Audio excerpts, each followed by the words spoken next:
Yo, we are live. Let's go, baby. I thought you were rugged in the beginning. Yo, I Don't was I about to thought rug so say, me, too. I thought I bro. was already I, gonna was- have a I was problem. waiting for it, bro. I feel so free right now. I feel like I'm just want to talk and share screen the whole entire time tonight. Please do. I want to It's sit back for exciting. once. The new PC is alive. Our Discord chat, somebody was in there. All right, guys, spam Tommy's messages tonight because we're gonna try to break his new PC. So I threw him a little Anakin meme over there. Said you will try, but they're not gonna do it. I think we got the build tonight for this. So shout out to the new PC. The days of rugging are gone. And Shout out to the chat. Yep. Donnie Diamonds, J-Hub's wife making fettuccine Alfredo. Let's go. Oh, okay. I feel Say you. J Hub's wife. Yeah, making fettuccine Alfredo. Hey, I just bro, heard read in the the chat up there. There we are. I just Shout want out to to make sure I heard everybody. it right. I thought you said like J Hub's white. I was like, all right. He could be white.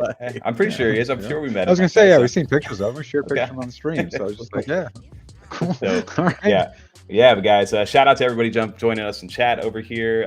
This is F35 Live, our weekly live stream. We do this every Monday night from 9 p.m. Eastern to at least 11 p.m. Eastern. We bring guests on, and we also run a podcast that drops every Friday at 9 a.m. Eastern. That's pre-recorded, so you can catch that over on Apple Podcasts and Spotify if you guys want some additional content. But tonight, we guys, I don't think if you noticed this, but this is F35 Live, episode number 35. Five. Is it? I did not notice It that is. at all. Holy shit. Big milestone. Yeah, I over was looking here. at it now on YouTube. Wow. Yep. All right. So what other better way than to bring an awesome guest, big guest onto the show tonight? And guys, hey, we got games. You guys want an NFT gaming? We've been talking about it for a while. And what better way to go ahead and host not only an NFT gamer, but one of the biggest personalities, I think, over in Cardano maybe now with everything coming over. So shout out to our guest tonight. Let's bring him onto the stream. Guys, everybody, welcome over Farmer Nash. How you doing, man? Yo, How's it yo, going? what's up, everybody? Hey, let me get some LF Gooms in the chat for everybody There we that's go. here for the LF Goombles. Gooms. I didn't know it was the Like- 35th episode. That's crazy, Bro. man. Honestly, I forgot I was gonna do something fun for it, but it got lost in the shuffle of stuff. We've done some. We did our episode 35 back in like June, I think it was, on the podcast. So now that we've done our 35th live stream over here, it's crazy how quick time moves into space, dude. But dude, honored to have you on for a special episode.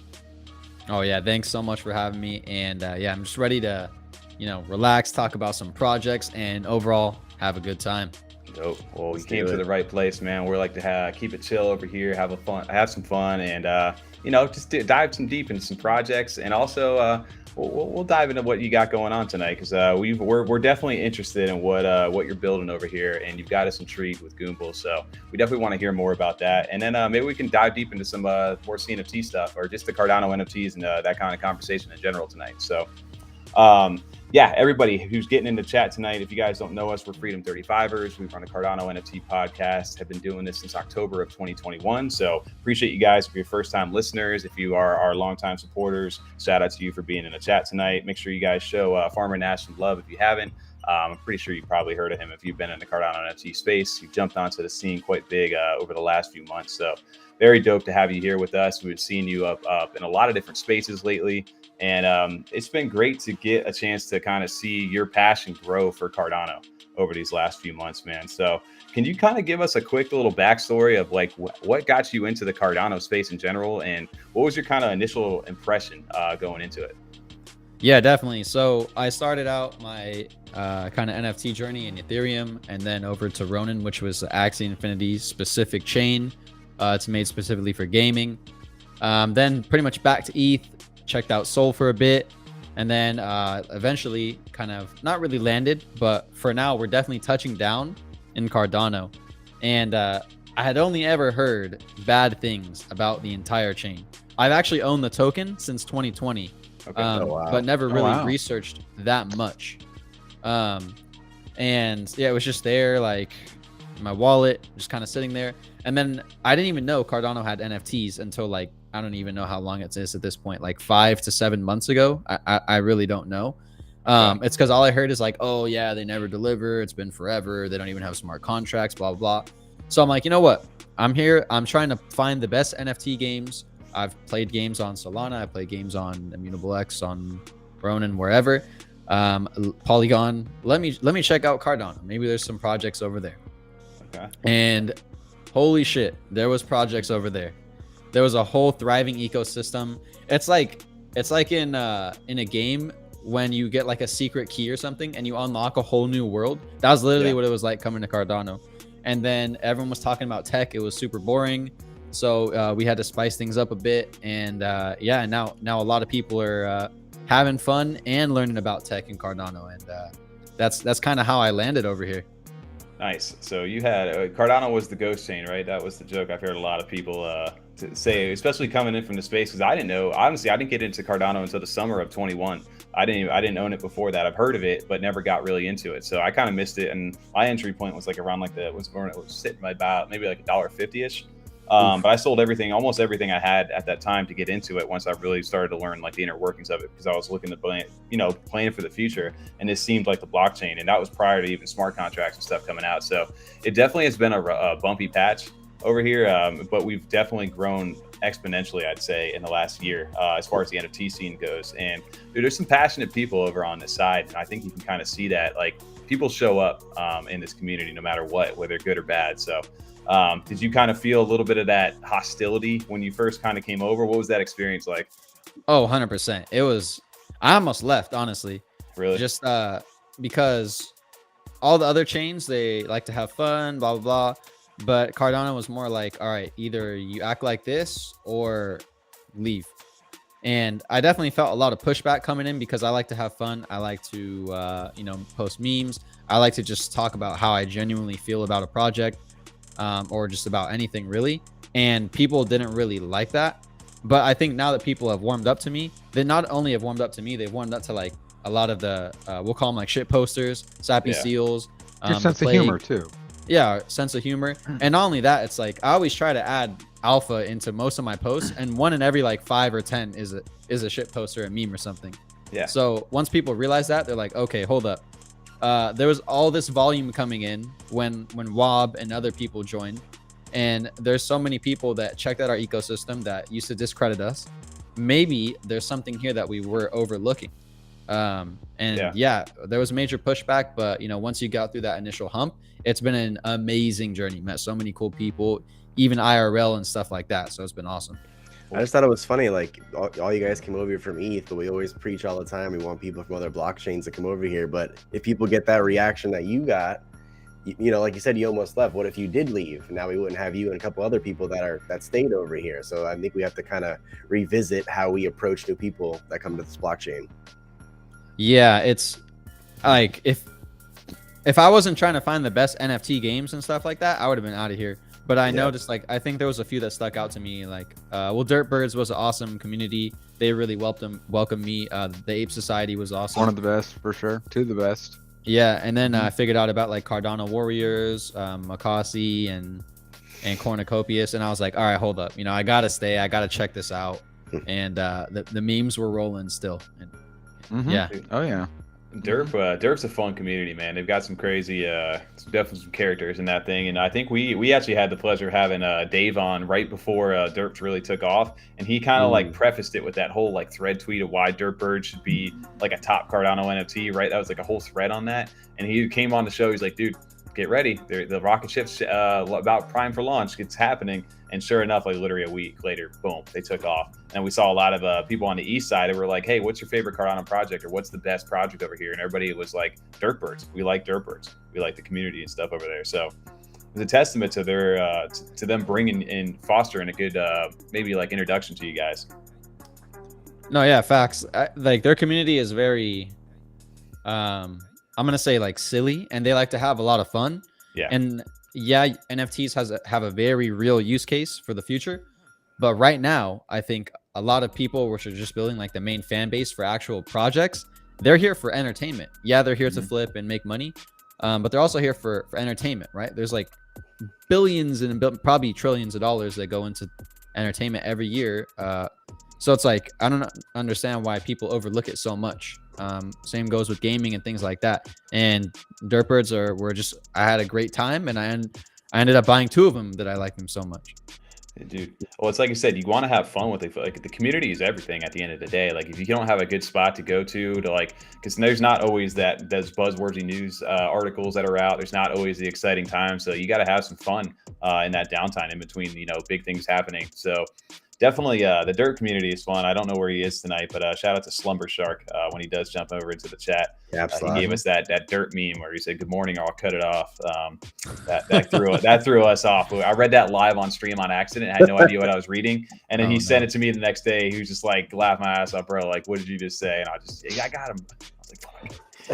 So but no, it's a fun community over there. But shout out to everybody hanging out in chat. I see is that over on your side, Owlet Farmer Nash on your side? That's one of the artists, right? Yeah, that's my girlfriend and awesome. Junior artists for Goombles. Nice. Oh, okay. Shout out to Owlet over in chat. Dude, the art for you guys, that's something I guess let's start it. Let's take it from the top over here. You want to test the screen share, guys. This is what you guys have been waiting for. Katami sustain. I hope. You make it over here. Please, I want to sit back for once. Yes, boys, we're alive over here. We got the screen. We're running. But no, dude, Goombles. Can you kind of walk us through real quick, just big, bird's eye view? What is Goombles, and what are you looking to do with this project? Yeah, of course. So Goombles is three things. First of all, it's a video game. Next, it's a community, and lastly, it's an IRL brand. So basically, we're an NFT collection on the Cardano blockchain. We're starting on Cardano. No promises if we'll stay there or end there forever. But basically, what we're trying to do is make an amazing indie game. And we're trying to basically make a fun first approach. We don't want to be that game that people, quote unquote, play to earn. We want people to just come, enjoy themselves. And then as they're enjoying themselves, maybe they'll grab a skin. Maybe they'll grind for the top of the leaderboard, or maybe they'll even play with their friends and things like that. So first of all, we're a video game with Web3 as an additive rather than like a core mechanic, if that makes sense. Okay. Next, we have a community. We're custom tailoring our community. We have a closed Discord right now. We're doing events where you have to actually be a gamer to get in. You have to set high scores. You have to like win raffles via gaming. There's pretty much custom tailoring our actual community to the gamers who are going to want our NFTs to test the game and get all the rare loot in the game. And then lastly, an IRL brand. I have not touched on this as much purposefully. And what I will say is that I don't think NFTs and Web3 brands should stay in the metaverse forever. And that's what I'll say. Okay. I like that. I think for me, at least, you guys, we're big fans of Yummy Universe over here. As far as brand appeal goes, it really spoke to us as far as what we're big Pokemon fans growing up. It made sense, but the brand appeal for them was so huge. One thing for you guys that really like kind of sets it off is that you guys have a really good, strong brand, in my opinion, as far as like, it doesn't matter whether you're an old, an adult, young person, old person. I think it's something that's appealing to most. Where did that kind of style come from? And, can you speak to the artwork at all? Yeah, so the artwork is basically we're using like lighter pastel colors. We're trying to invoke kind of happiness, positive emotions, and just having a good time.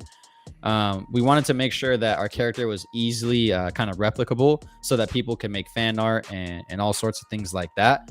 And then obviously all of our characters are candies. Mm-hmm. Candy is something that when I was doing research, it was just something that's like can easily top the charts in popularity. All ages know what it is. And funnily enough, when I was actually researching, it was that I thought the demographic that buys the most candy would be teenagers, maybe younger, maybe young adults. It's not. It's actually, I believe it was 55 to 75 age range who buy the most candy. So I was like, okay, that makes sense. Candy Crush, super popular game. And then so if we ever break into, let's say, a physical products of some sort, we'll have multiple buyers. Maybe they'll buy it for their kids. Maybe they'll buy it for themselves.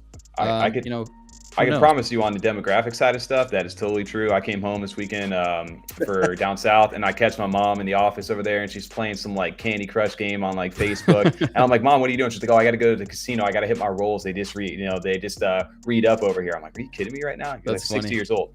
And like, dude, it's a thing. So I completely can agree and understand. Let her play, bro. Let her play. Dude, right? Yeah. And then we are going to be a tower defense game. So Okay. while it's not going to be gameplay like Candy Crush, that's more like a puzzle game, we'll say.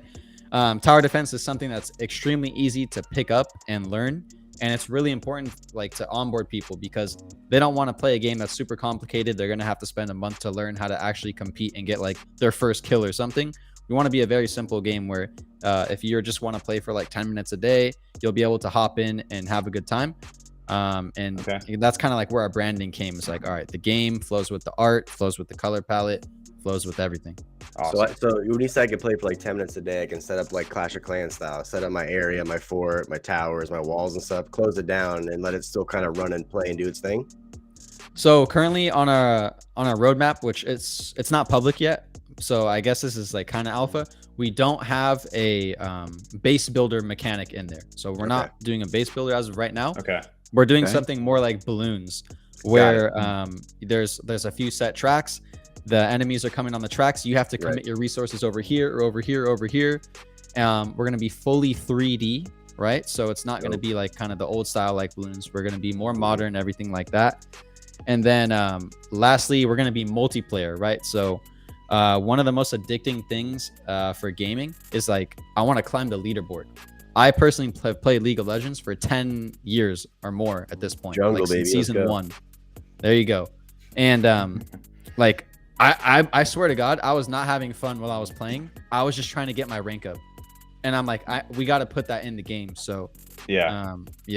Well, the daily grind, I can associate that with like, I was a big Destiny player growing up. And it was just every day, log in, do your bounties, and then I would log off just to get my XP, or even I can use Rocket League as an example. I do that. Or even Overwatch right now. People are doing dailies every day. Facts. It's just that like it keeps you coming back, but sometimes, like I said, you walk a fine line in that where, okay, I can come in and it's good, it gets people coming back, but can I keep it engaging and fun?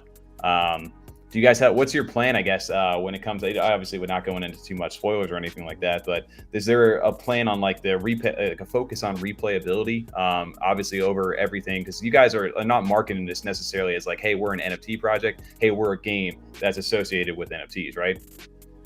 Yeah. So, and then last thing I didn't mention actually is that we have a secret mechanic in the game. For anyone that doesn't know what mechanics are, it's like how the game works. You know, walking, attacking, building, crafting, like that. I have not mentioned it at all, and I don't even know of another game that's done it yet. There might be one that I can think of, but it's not a mobile game. So we genuinely have a chance to like maybe not define a new genre, but have that little change that's needed to make an amazing game that people play. So I wanted to point that out really quick, and that'll definitely be revealed before we mint. Okay. And then before the live stream's over, right?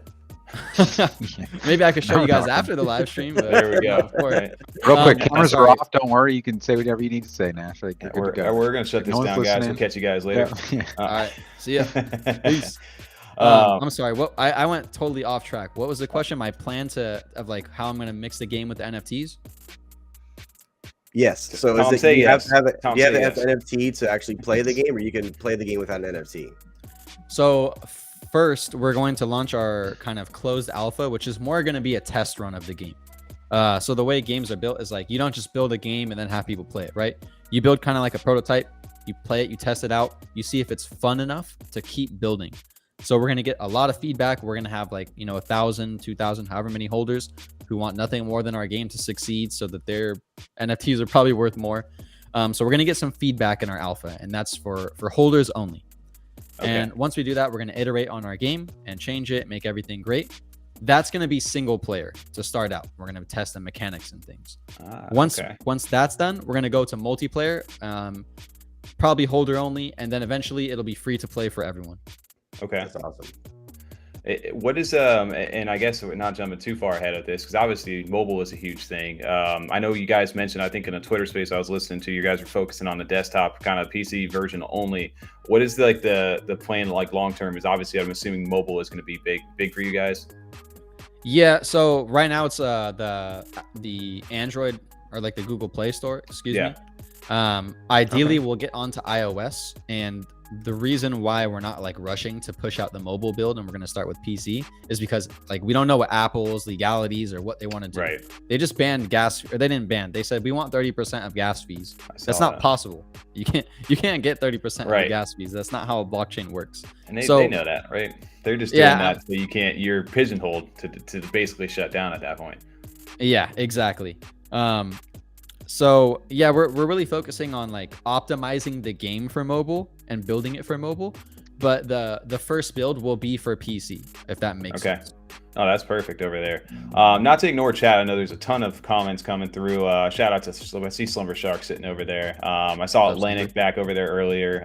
Flack Dark Earther, FDE, J Hub, a bunch of everybody, all our regulars over here. So shout out to you guys for hanging out over in the chat. It's shameless. We don't do the plugs too often, but we got to make sure we're hitting it out tonight. If you guys are enjoying the content or a fan of Farmer Nash, make sure to hit that like button and continue to subscribe to the subscribe over here. God, my plug just got killed, TJ. I was over here reading too fast. My screen's actually moving way too quick. TJ.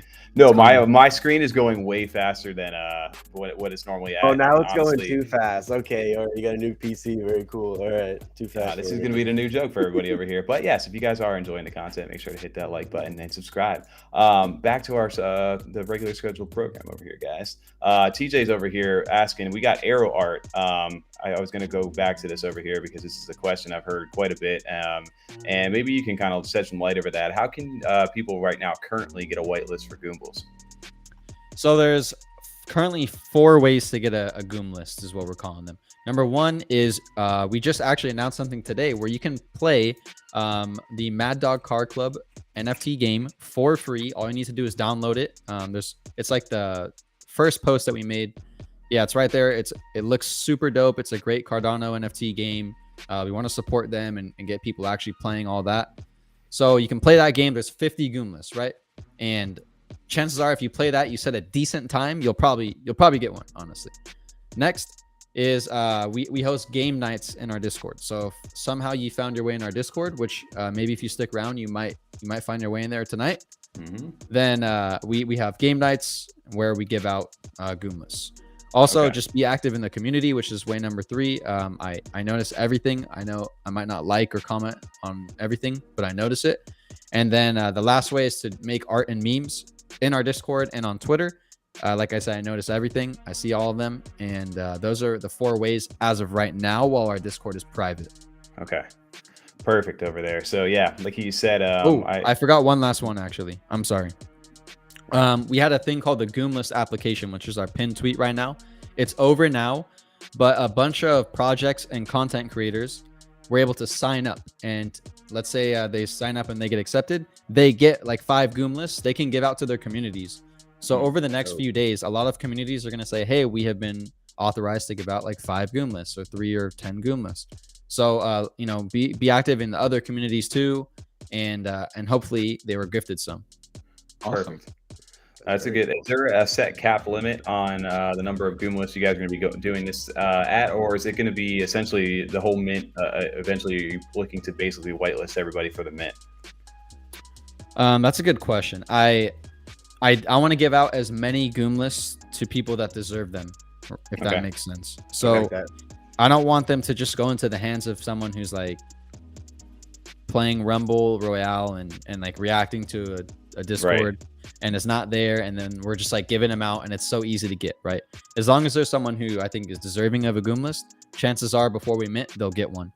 And ideally you'll mint like 2 to 3 Goombles per Goom list. Yeah. Okay. So there's not many to go around once these projects get them. As time goes on, they're going to become extremely rare. Did you announce the total supply yet, or is that still under wraps?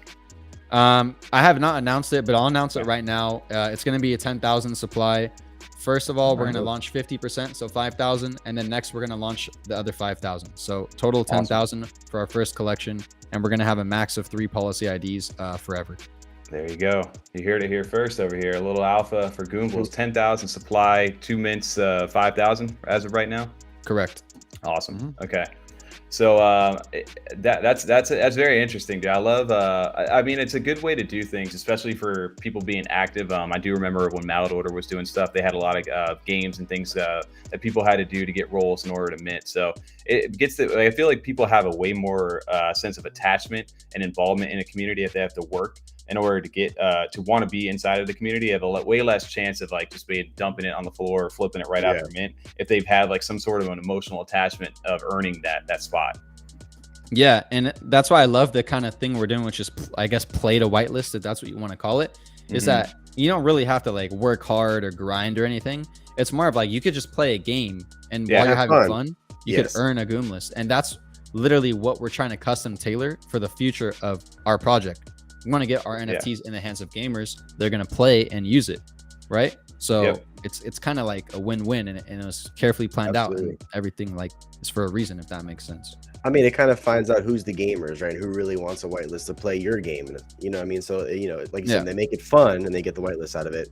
Nathan had a quick question. He wanted to know if you can get another whitelist or a +1. No, one per human. There you go. Yeah, I've seen some other people winning them over in other discords where they've given them away to others that want them. So I've seen that part too. So, dude, I like the fact of like kind of cultivating a community before you guys mint, because it doesn't build up that hype of just like, you know, it attracts the wrong audience.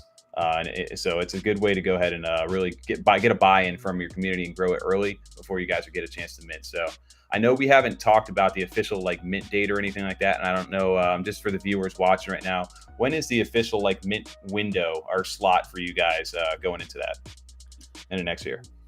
Yeah, it's gonna be Q1, sometime in Q1, right? I don't want to say kind of when, because that'll get people a little antsy, and I like to keep them a little you know, a little surprise in there. But yeah, it's gonna be in Q1 of 2023, so we're approaching. Okay. So I know people are eager to. I know some of us have been inside the Discord and we've seen some new signups and things like that. So I know people are starting to get a little bit excited over there. But I got to shout out you guys over on the Discord side for being in there. The memes and just the stickers, the emojis and stuff like that. You guys are killing the game over there. You got a really very fun, active community inside there. Oh yeah, shout out to everyone with the Goom meme roll and everyone posting like the art and everything. You guys are really like what makes everything great, and everyone's just playing in game nights and just talking and chatting and posting fun stuff. That's how you build a community in the bear market.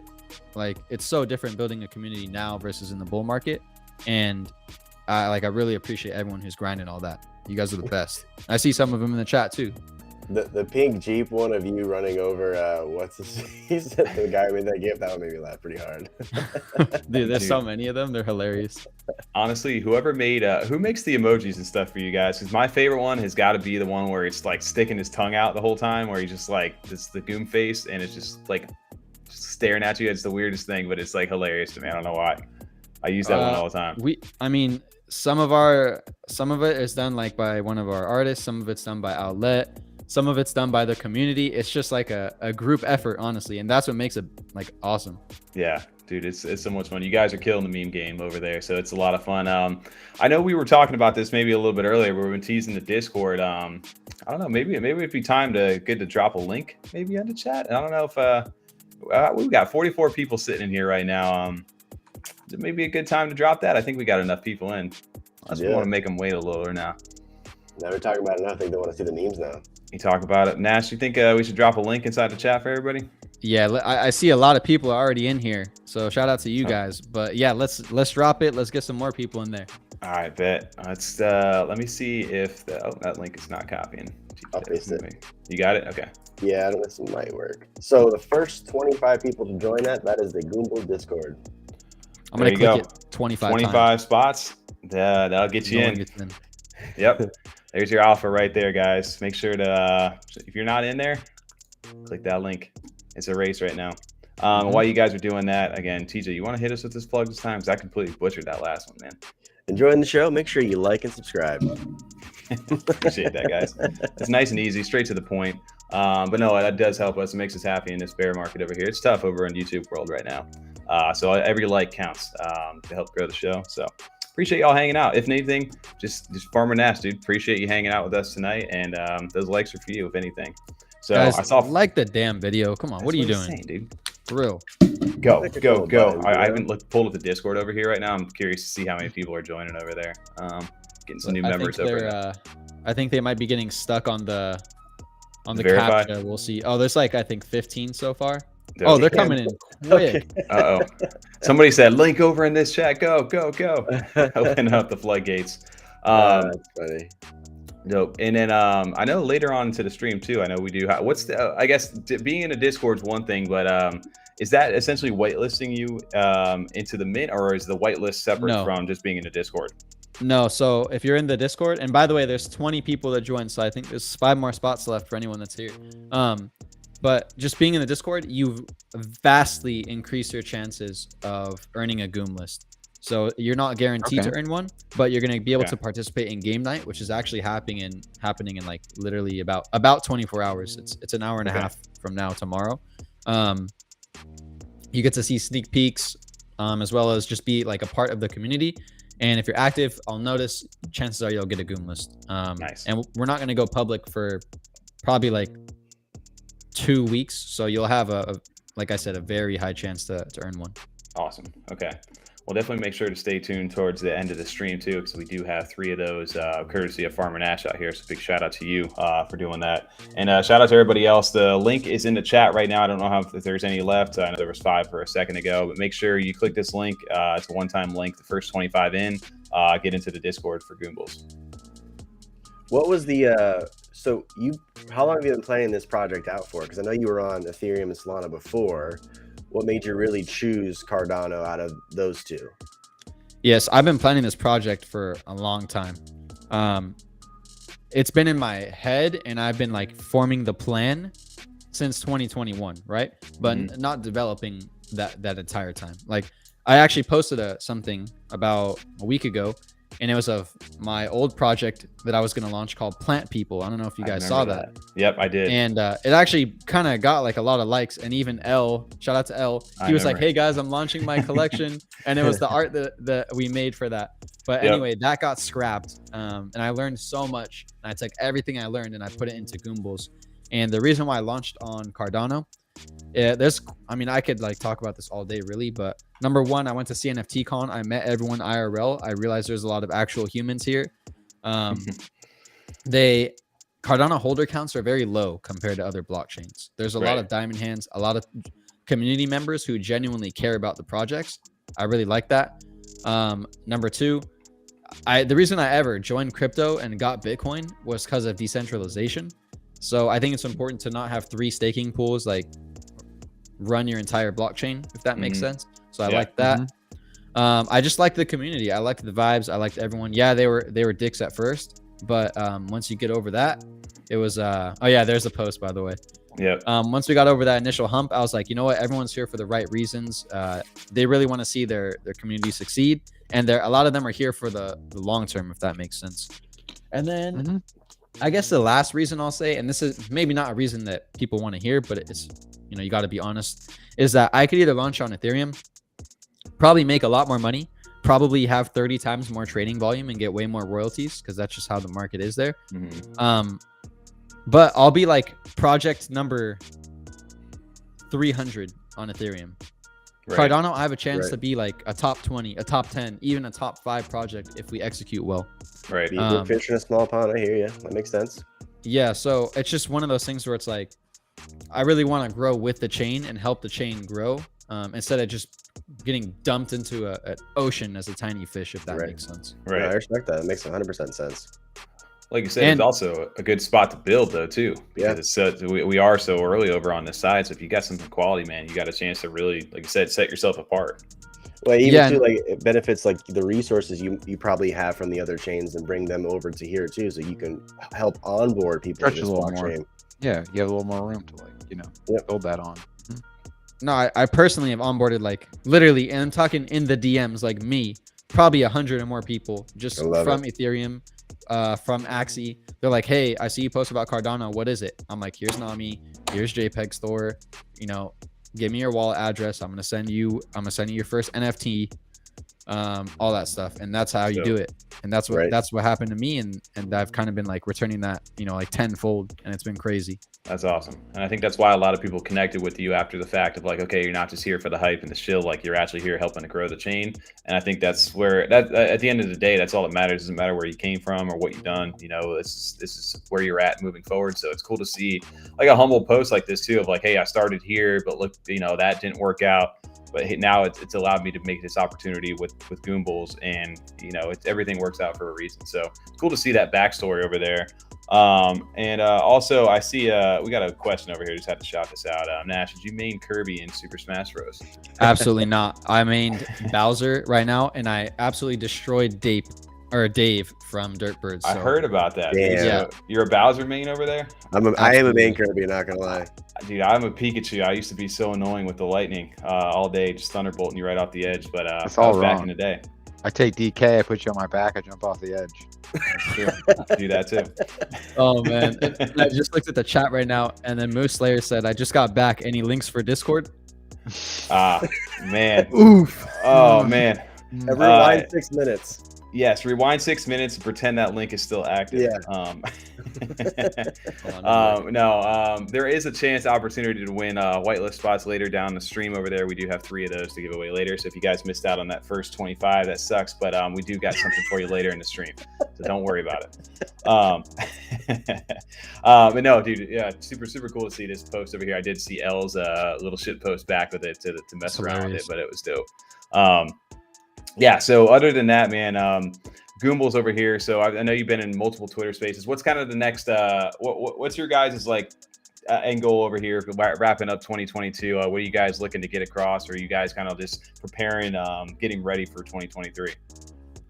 Yeah, I would say the rest of 2022 is like, it's not really smart to release anything huge because no one is home. No one is checking Twitter, checking social media really for the holidays. So once it gets to like the 22nd, all that, people are traveling. They're not looking at their phone as much. They're in the plane, in the car, whatever. So it's not really smart from a business standpoint, engagement standpoint, to really release anything crazy. And that's kind of why we're waiting a bit. But when 2023 comes around, you know, we might wait a few days from the new year, all that. I expect things to really pick up. And we have a lot of like deliverables and things like website, white paper, gameplay, and all this stuff that we've been holding out for like to show everyone. And I'm really excited. And that's kind of the plan. I'm not going to say when we're going to release that stuff, but obviously it's coming, and we're not going to sell anything without showing you guys that stuff, if that makes sense. So you've gotten to play and tested and everything already now, right?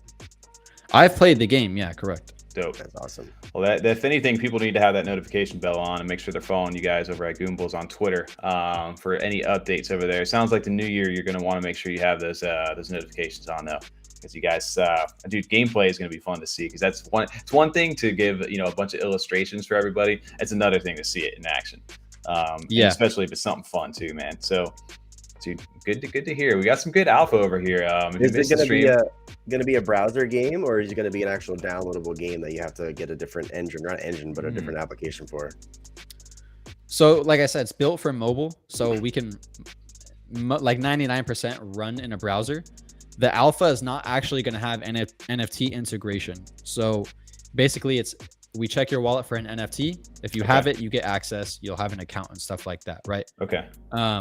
So it'll most likely be in a browser. We want to have the barrier to entry like super low. For I don't know, a lot of people who have NFTs, not all of them play games. Ideally, if you're going to play Goombles, you're going to get rewarded by holding an NFT and playing. So we want to make it very easy for everyone, especially in the beginning.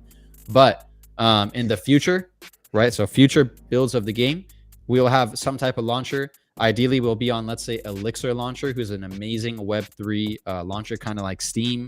Maybe we'll be somewhere else. I mean, who knows? Maybe we'll have a fucking Cardano island and you launch the game through there. Who knows? That was probably not going to happen. Yeah. You know what I mean?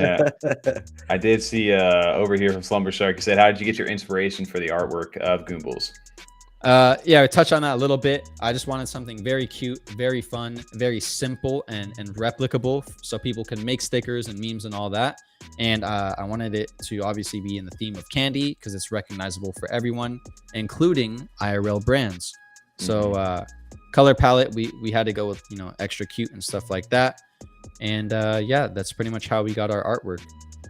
So do you guys, is merch a big thing for you guys moving forward as well as the brand gets up and running?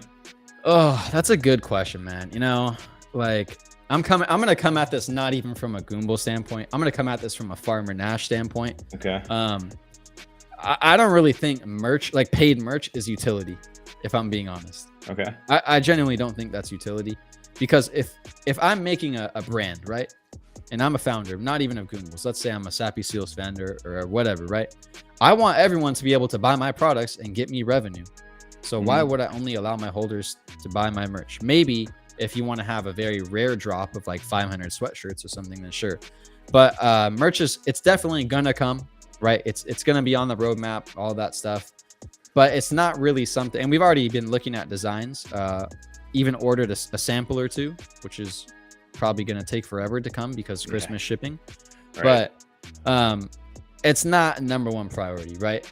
Number one is we're gonna be a video game. We're gonna be like an actual game, a brand. So merch is coming, but it's not a top priority. You got to get your actual base out first before you start getting into secondary stuff like that, right? You want to build the fan base. You're actually a fan already. Like merch is something I buy when I'm a fan of something, not like the original thing that I'm getting into. So yeah, exactly. 100%. Like it's not the utility portion. I've seen that some projects are like, we're gonna have a merch line. It's like, well, I don't want your merch yet. Like, give me something to really want to have to like rep your merch. I like the hot take over here, Spicy Tom over here. I like it. If you're like Alley Cats though, who's maybe making a product more focused around merch and streetwear and stuff like that, that makes sense. So shout out to Alley Cats. But for Goombles, you know, why do you want merch if we haven't done anything? If that makes sense. That's true. I thought the way you hit that little sweater swag like that, I could have swore there was like an Alley Cats logo behind that or something. Like you just plugged them right there. I should have put my sticker. I have a sticker from CNFT Con. I should have like put it somewhere. That would have been great. Like Alley Cats reveal, just pulled it open. No, dude. Yeah, I agree. I do agree on that. And, like if you're a product focused on clothes, that's one thing. But like you said, if your game is your main port, yeah, that's the part that comes after.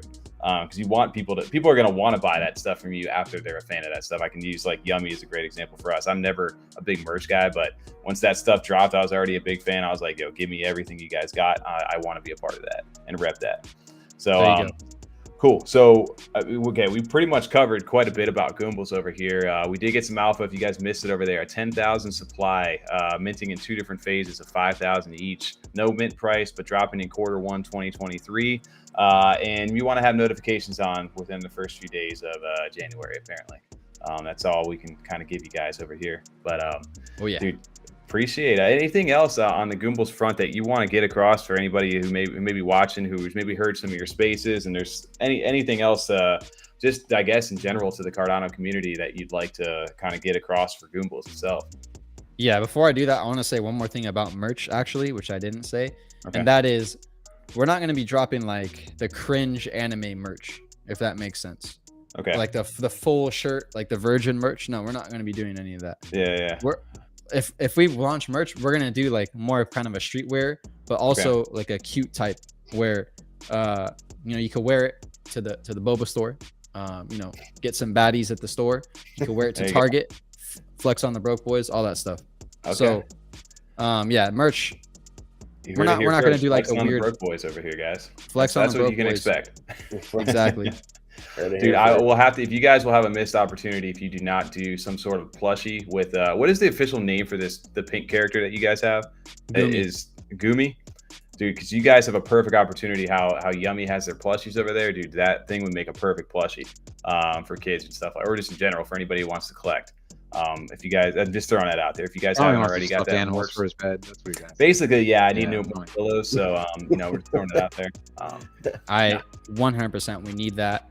And I'm not gonna say anything else, but yeah, we need a plushie for sure. We need a plushie for sure. And then about Goombles in general, guys, I would say for anyone that's looking to get into Goombles, just be active in the posts, and just my posts personally, Farmer Nash. Chances are you're gonna get in the Discord. If you don't, it's gonna open up in a few weeks, probably 2 to 3. And then I'll notice. So chances are you'll end up with a Goomless before mint.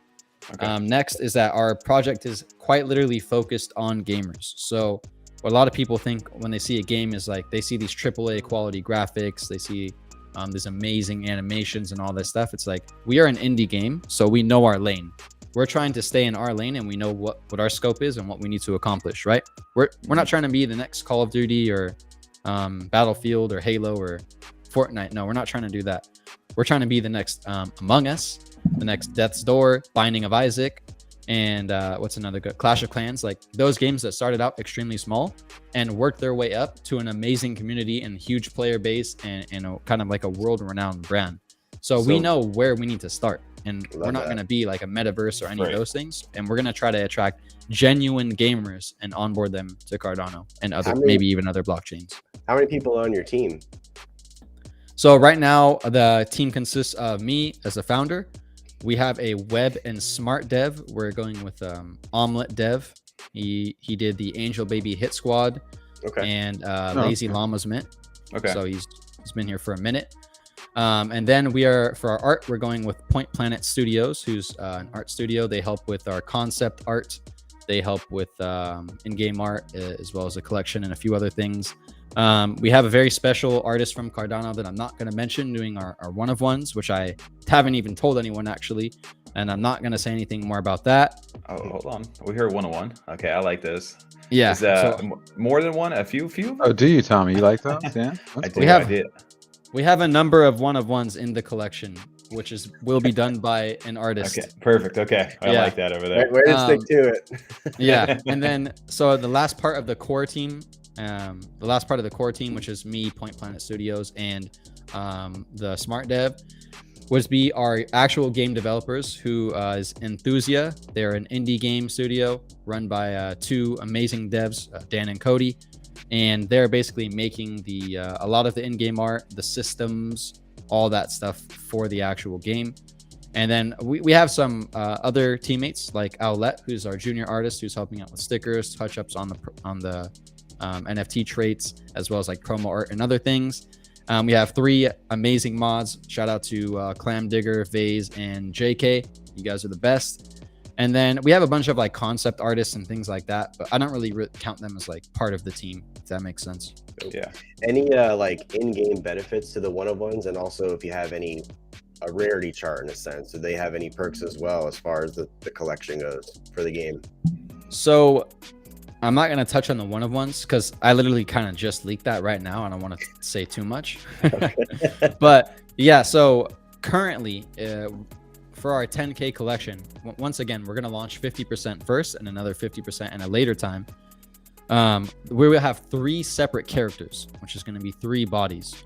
So yeah, it's a fucking pain for me. I wish I never did it, but we're doing it. Yeah. And basically, if you own body number 1 and body number 2, then you're going to have a much higher chance to get body number 3, which will only be in the other 50% of the drop. So that one's going to be a lot more rare. When it comes to in-game bonuses, first of all, you'll be able to actually test the game by owning a Goomble before everyone else. So this is just for like our first 10K collection. So that's a little bit of utility there. Once again, you're going to have an increased chance to get the third Goomble, third body. So that's some utility there. And then if you play the Goombles game, you own an NFT, which you have to play the alpha, you might get some other things as well. And then once we actually launch the multiplayer section, yeah, there's going to be additional benefits, of course. Okay.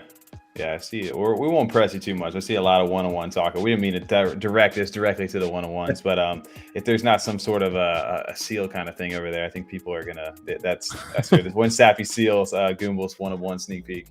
I don't know. I mean, Tiffy actually, shout out to Tiffy. She drew one, which was really good. I don't know if you guys saw it.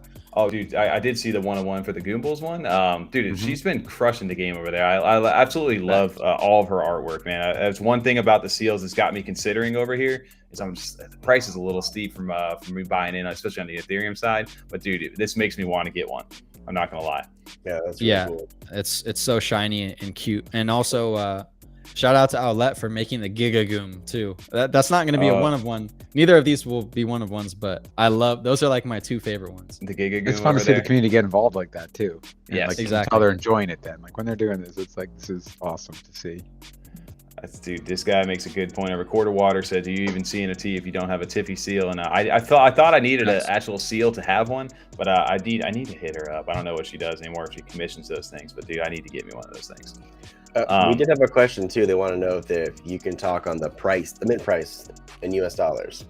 The price will be anywhere from 40 to 80 USD at the time of mint. So whatever that is in ADA, I have no idea what that's going to be. Yesterday it was like yesterday it was like 32 cents, and today it's like 26. So yeah, well, it's going to be between there. Okay. Fair price. Like that. Yeah, absolutely, dude. I remember minting last year, and we were minting stuff for like 78 at some points when it was like almost $3, and we're like, oh yeah, that's fine. Don't worry about it. So, it's crazy where, like I said, that I guess that is. Oh, that was a question we did want to follow up with you on too. Is like, when it comes to the market that we're in, dude, it's such a tough time to launch a project. Like, what is your guys' mindset going into something of this type of market? Are you guys like prepared to launch in this mentally and like financially? Is that something you guys have all taken into account? Obviously, the day we announced Goombles was the day of the FTX collapse. Really? So the quite literal worst possible day we could have announced Goombles, we announced Goombles. So are we ready for it? Absolutely. I know what, we know what we're getting ourselves into, and that's why we're making a tower defense indie game. We're not having some multi-million-dollar budget. We're not going to sell with crazy high prices. We don't need that type of funding or that type of team. So it's all about just like making smart moves in the beginning of the project and setting up for success later on. So, if the market gets a lot worse, we'll be okay, right? At the end of the day, we're not going to rely on NFT prices and things to like keep our project afloat, if that makes sense. Okay. And no project should do that. Not only Goombles, right? We need to have some type of revenue that's not minting and royalties. Luckily, if you're building a video game and it's fun enough, people might just buy a battle pass, some skins, watch some ads to get more things, maybe even buy some like quote unquote gems or gold to get faster progress. Right. So, IRL merch, whatever, all that stuff. So there's so many options for us right now. It's all about just like, let's get our NFTs out, let's get our game out, and let's iterate on that and keep building that, if that makes sense. Well, I like that you have the range between 40 and 80, right? So I think if projects were realistic in USD, instead of trying to set an ADA price early. So if they're like, okay, I want to sell my project or my NFT for $50 USD, whatever ADA is, I want to make at least $50 per NFT. So if a project was very open-minded to that extent, I know it sucks to think that way, think Web 2 in a sense, but if they were, willing to set that USD range for yourself, I think that's a good way to do it. Yeah, and it's just we don't know where the market's going to be, right? I'm not going to give you a range that's like, we're going to be between 100 and 300 ADA. Exactly. And then by the time we mint, that's like $20, imagine. Exactly. 100%. Pigeonhole yourself. You can't do that. No, you can't do that. No, you got to have a sales and expectations goal. If you guys don't have that, the project's going to fail in the first place, right? You guys can't manage the money. That's a whole different ball game. I'm curious, did you guys raise funding, or you personally or anything like that raise funding for the actual project? Like I said, you've been building it for a while now. Was that something that you had like a set dollar amount or whatever it was to get started out there? Because obviously you guys are paying for devs and all this stuff to build where you guys are at. How did that go about? So the worst thing we're paying for is legal fees. Is absolute bullshit. I will say that. Yeah, absolute, because we're trying to do things the right way. All absolute BS, guys. Like that's the worst thing. But yeah, it's being self-funded by myself, just from all the somehow profits we took during the bull market and everything like that. And the project will eventually be funded by both myself and the NFT mint. Okay. And that's pretty much it. It's it's an indie team, right? And that's kind of our whole ethos. So our churn rate is very low as of right now. It might be a little higher once we sell out, or maybe hire 1 to 2 people that can really help us out, propel the project. But yeah, right now our churn is super low, and it's not like anything concerning. Good. Okay. Well, yeah, I think that gives people a little bit of encouragement as well, knowing that, hey, I'm not relying on Mint to keep the project alive right now. We've got the funding, we've been building, and then this Mint is going to help us further grow the project to where we need it to be to launch. I think that's one thing about like game development too, is when these projects are like, yeah, we're putting out this artwork and then we're going to do a game, and they don't realize like what that really entails. And if they do, it sucks, man. It's either some bullshit like little piece of shit game, honestly, at that point, that nobody wants to play, and it's unengaging, and then project fails. So it's good that you guys have a little bit of funding, a plan ahead of time, and you guys are building for the future right now. Yeah, absolutely. And I think those like kind of, we'll call them flash games, the very simple games. Yeah, they're necessary to like test out the capabilities of the blockchain, build the infrastructure of connect your wallet, and then you can earn this NFT in game, or you can like at least get access to the game. They're necessary for that, but those aren't the games that are going to onboard like everyone, if you know what I mean. Oh no, not at all. We've got another question over here. I don't know, are you a Mallard fan at all? Because we're big Mallard fans over here on this side. Duck God said, when are you buying a Mallard? I mean, of course I'm a Mallard fan, and I'll prove it to you for one reason. The very first Twitter space I ever hosted, I had 12 projects on there, and Mallard Order was one of the 12 projects. They were actually the one I knew the least about, and I knew in my head that I was like, I need to invite Mallard Order onto here. So I reached out to them, not knowing really anyone on the team. So yeah, I'm a big fan. I don't actually own any of their NFTs right now, but that's because it would be kind of irresponsible of me to spend a bunch of money. I think they're like $500 right now while I'm building this project. So right, that's why. Hey, 8 is 4 for $1 now. You know what I'm saying? Yeah. No, that was one thing I wanted to commend you on as well, is getting that space together, because I do remember hearing Demosthenes. We've been big fans of that project for a while, since the start over here, but it was really cool to hear them speak over there, as well as everybody else that you guys, I think you ran a very well space. That was actually the announcement for Goombles. I remember when that space happened. So I know some people give a little shit to you for trying to announce a space, and we had a debate on the podcast about it, like, dude, that's exactly what you should do. You should absolutely 100%. launch it in that space, like when Why it's the biggest wouldn't you take announcement advantage ever. of that? Absolutely. So, yeah, Why come wouldn't on. you? Like, why? Like we were like, why is anybody like, what are you talking It's about? the craziest you've ever heard of my Yeah, life. Yeah. there was like a select 1 to 4 people that were kind of raising a lot of concerns, but I understand where they're coming from. I think they just love Cardano, and they don't like, they're protective, but we're cool now. We talked about it and all that. And I mean, not only that, it's like there was a bunch of people after that DM'd me from Ethereum and Axie, and they're like, yo, what's Cardano? I want to check it out. We opened a Nami and all that stuff.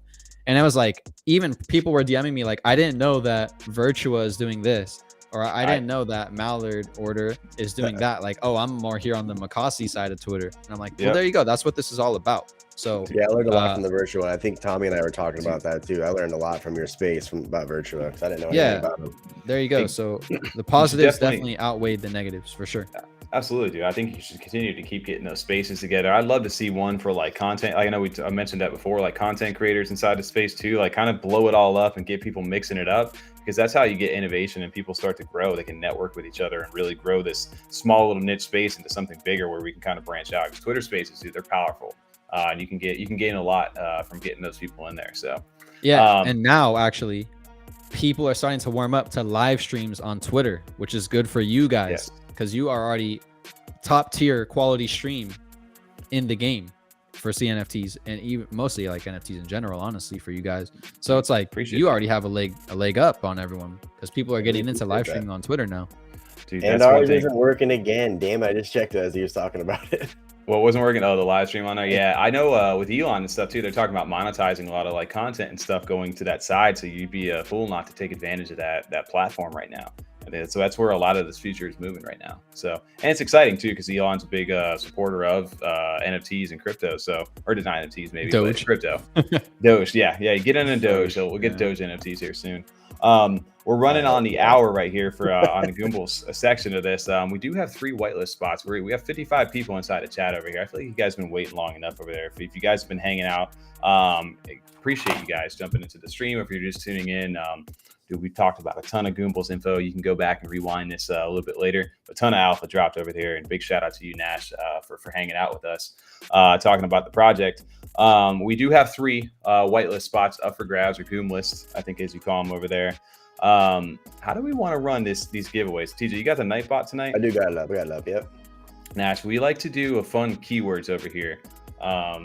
And maybe we could do a couple keywords and maybe do one and one, maybe a Rumble Royale over in the Discord for the last one. Just have some fun. Can you toss your link? Oh, okay, you got the link. Oh, in there. yeah, it's pinned at the top of the chat, but I think we can go ahead and grab that one more time. Let me see here for us. TJ, is it? I don't know if I'm looking on YouTube right now. It should be pinned at the top of the thing, right? What's that? The Discord? Yeah. Yeah, it's up Oh, there. it looks like we just got rated also by Blake CNFT, dude. Shout out to Blake.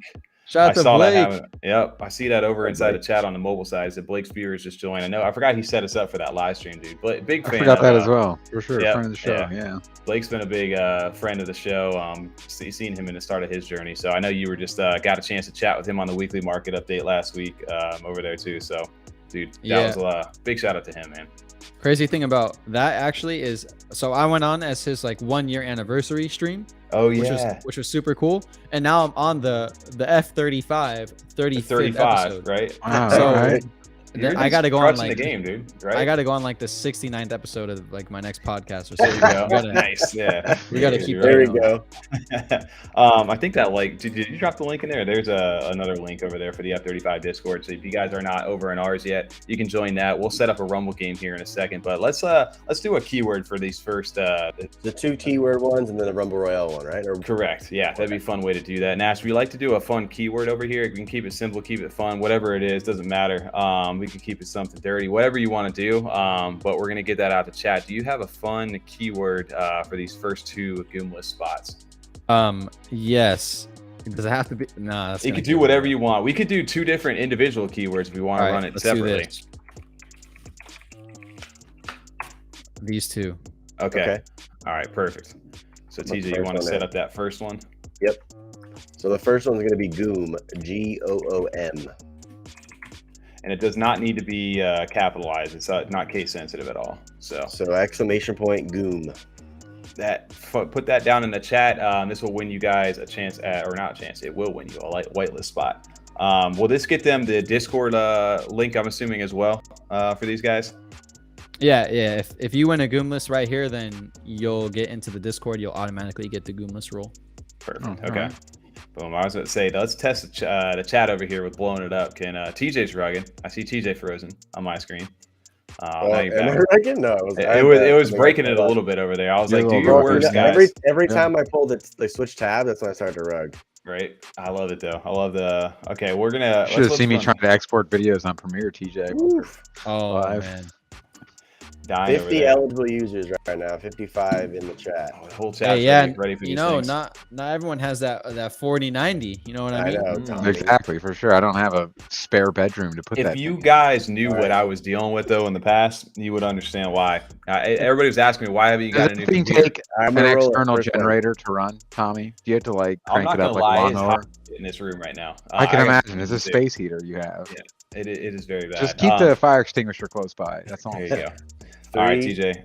2, 1, roll it for the first one. Congrats to Time Slayer. Shout out to Time Slayer. He's been subscribed since February 18th of 2022. Oh, damn. All right. Nope. We got a long time subscriber, Time Slayer 3. What we need you to do in order to win this is we need you to shoot us a message over on our F35 Discord to one of the podcaster roles with your screenshot of your YouTube over there, just to verify if you, especially if your name's different from where it's at, so we can go ahead and get you that invite link, and Nash can set you up with the Goomless spot. All right, so we got one more, TJ. I saw the other one over there. Maybe we can get that keyword rolled up, and then I got it already. You wanna just run this one again? Is it easier? I got to change the word already. It's fine. Okay. TJ, let me know when you're ready. Yep, I'm ready. So the next keyword is Gumford. Gumford! Exclamation point Gumford. Oh, I typed in the wrong thing. In the lore, Gumford is Gumi, who's our main character. Gumford is his teacher. I was gonna ask that what character. Okay. Yeah, okay. so he's the purple one? He's a tall purple one with the mustache. Okay. He's the elder of Cavity Court, which is one of the 10 factions of Sweetopia. So he's very powerful, and he's very old, and he's very wise. So he's like Doc Brown. Got it. Yeah. He's like Yoda kind of. Okay. Yoda, like or I guess you could say Obi-Wan. but not There you really. go. Okay, I like it. No, y'all had some cool artwork for that stuff. I had fun like yesterday putting a thumbnail together while we were doing that. It was actually a fun time. Sometimes you can get a little creative. You guys have some really cool assets in order to do that with. So that's him over there, right on the purple side right here. Yeah, that's him right there. Look at that. So, I love the little ninja ones that they had as well over here. And a big shout out to the artwork with the bear market you guys had set up. I thought you guys had some really cool stuff. Bro, come on. That, when I thought of that, I was like, okay, this is pretty basic, but that's really fun. It works. And we had a gummy bear too for anyone that didn't see it. We had a gummy bear. I was gonna put him in there. I was trying to figure out where I could sneak him. There was too much going on already over there. And I love the little Goomble now inside the Savvy Seal, the farmer outfit over here. All right. Oh yeah. Roll it in 3, 2, 1.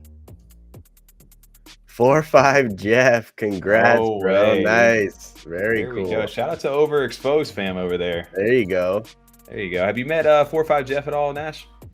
I don't believe so. I have to see the PFP, honestly. Dude, I got you, dude. Yeah, he's one of the co-founders of Overexposed. They're with like the I don't know if you met Ren Ellis at all. They do that really unique 3D artwork. Actually, I actually minted a 1-of-1 from there. It's a big joke over inside our community for a long time. Yeah, have you ever seen? I don't know if you've ever seen this over here. Whoa. I think I have actually. They've got some really Ren Ellis is dude. Their 3D artwork is inspired heavily by like cameras and stuff. Dude, they've got some really cool stuff. That's that's like it reminds me of like a Dark Souls kind of gothic feel too. If you guys have played that. Dude, well, they also had the booth at CNFT Con where you could take like a green screen and take a pic, and they would mint the NFT. And a shout out to Ken over there from Old Money and Q. But this is one of the NFTs that were minted over there from CNFT Con as well. So yeah, definitely shout out to Overexposed over there. But yeah, congrats to 4-5 Jeff. That's dope. So last one over here we've got is we're gonna do a good old fashioned Rumble Royale with potential. I don't know. We like to do a little commentary while we're in the middle of all this right now. It's just a little bit of fun. So we're gonna make sure everybody we can maybe head over to TJ. Maybe can you pull share screen while I get this set up? And head over to the F35 Discord, over to the Rumble Royale under the games channel. And we're going to set this up. I think I like the Christmas one. We haven't paid for any of the paid packs yet. But, dude, it's a lot of fun getting these things set up. We found out the hard way we don't have the pirate pack. you tried to pick one. And it was like, oh, we just had the general one. Oh, okay. He's like, no, you can't do that. Do the classic. I was like, fine. Yeah, it was classic. All right, so we got Era. We're going to do the Christmas Chaos. We'll let this run for 2 minutes and type, sure. Let's see if this works. Boom. All right. Link is up inside of the F35 Discord. You guys got about 2 minutes before that thing goes down, and it's going to be a battle tonight. We'll see what happens over here. What's some of your favorite games to run, Nash, over in Discord that you guys have been playing? I see you guys play quite a bit of them. Stumble Guys, 100%. Stumble Guys, all right. is super fun. I want to play Fall Guys, but it's not really on mobile, and it's a lot harder and all that. So if I could, I'd play Fall Guys because it's a way better game. But Stumble Guys is #1. I really like Gardic. I know it's kind of basic, but I like it. I like Gardic There's too. a new thing on Discord where if you're in a voice channel, you can play games in the voice channel. And there's like a golf game. I really want to try it out. Really? That's sick. I want to play that. Is that part of those apps now that they've done now within Discord? I don't know what it is really, but you can, if you're in a voice chat, there's like a rocket icon that appears and you can actually play. Yeah, it's right there. And it's the putt party. Putt party? Oh, it that's looks sick. dope. Look at that. Oh, what? Yo, that is sick. Yeah. Dude, talk about some game nights over there. So where's Stumble Guys at? Is that a separate thing? I've heard of that. I have no idea. I've never played it. Just go get it on Steam. It's free. And then, I mean, we're going to actually play tomorrow at 8 p.m. or 8 p.m. PSC if you want to join. But it's like Fall Guys, but it's really easy. You just paste the link and everyone can join. Okay. Dope. Or well, it looks like we're less than a minute away. We've got over 70-something people inside this over here. So it is going to be a battle for sure.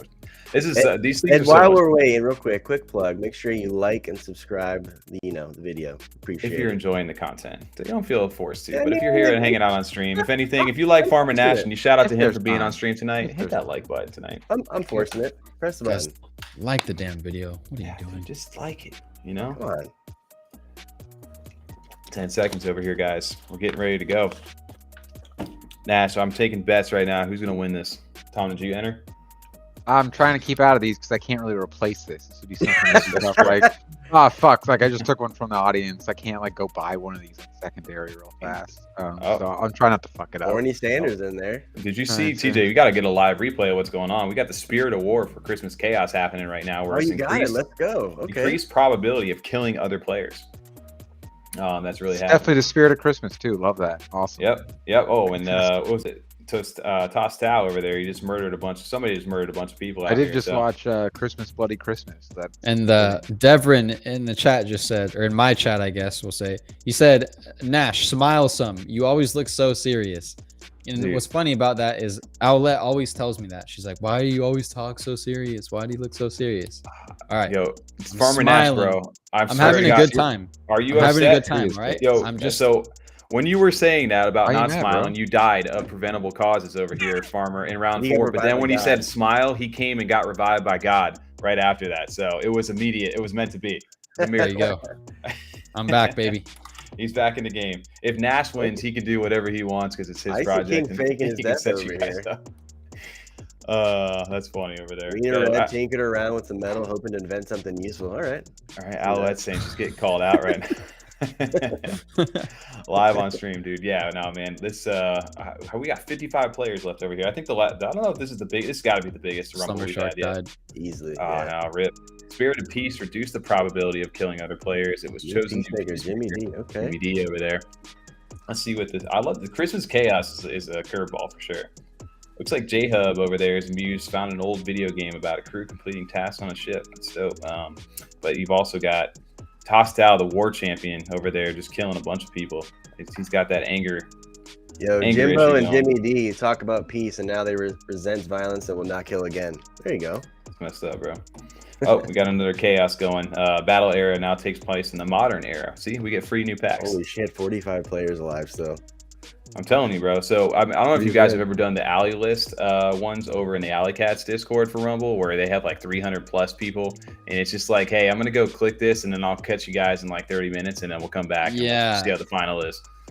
Dude, Yeah, it takes forever. It's fun and I like it, and it's kind of hype, especially if you get to like top 50 or whatever. But I'm trying to avoid that just because no one actually watches, you know? Oh no. The only way that we do this is you got to keep it a little entertaining and read I out know. some of the call outs. Oh no, Farmer, actually, you were too anxious to get out. You died of starvation, bro. Maybe we'll get God to revive you guys again. Man, that's a rough one. But don't blame it. Alley Cats, they started playing Crab Game. yeah, And for those of you that don't know, it's like what's it called? The Squid Game. yeah. It's Squid Okay. Game, Oh yeah. but like super fun and easy. I really want to join one of their Squid Game nights or Crab Game, whatever. It looks really fun. Dude, I definitely need to do that because I was able to get we finally able to get those alley lists ready to go over there. But before that, I had gotten second place one time, and I was like, I'll never play again because I'm never going to get that close. That was my one chance, that one opportunity to do it. Gartic with over 300 people would be wild. That Oh, would be man. insane. Forever. That would be like an That hour. would be a or little two. too much. Yeah, you got to keep that like a little more under control. God, can you This wouldn't even imagine be that? enjoyable. Like it'd just be out of control. The pro tip for Gartic players, if you guys are playing, play on the phone because autocorrect is your best friend. On the PC, you're way too liable to mess up, and autocorrect is the lifesaver on that. Look at Tommy calling himself out because he can't spell. Cheating. I type That's 100%. I type super fast on the PC, so I always play Yeah, on PC. right. Oh, I'm yeah, saying, I- you just gotta know how to spell, Tommy. That's a big Yeah. problem. this guy can't even read. Oh. Hey, Farmer Nash, I want to call out Tommy. He doesn't use a keyboard and mouse the game. He uses the controller with his PC. Just throwing it out there. Bruh. Yeah, can you please not add controller functionality? Yo, but You 1v1 need me, bro. You need to sell that 4090 right now. Yo, 1v1 That's what I'm thinking, I dude. buy a 4090 so I can control a game. Disrespecting the It's- 49. I go, how's the new PC treating you? How's the 4090? Oh, Rocket League's great. No, he's playing like Snake. What? Yo, he went into Pavia last week. He's like, "Oh shit, my controller died. Hold on." I'm like, "What do My you mean batteries, your I controller had to died? get Use some the new mouse, the bats." keyboard." What do Nah, you need yeah. batteries? To be fair, the sensitivity on Pavia was wild. You can't still edit? play with mouse the keyboard No, though. you couldn't edit it. Oh, Yeah, so it was brand. I mean, it was alpha gameplay, right? So, but yeah, no, you literally would go to walk and you're like, you were gone, like you couldn't see anything. Oh, we're still in round 25 over here right now. 11 Oside's alive. still alive out there. We got 11 people. Oh, 7 people left. Oside just died. As I said, that slipped on a big J-Hub foul. said Yeah, I he's gonna kill you. cannibalized someone.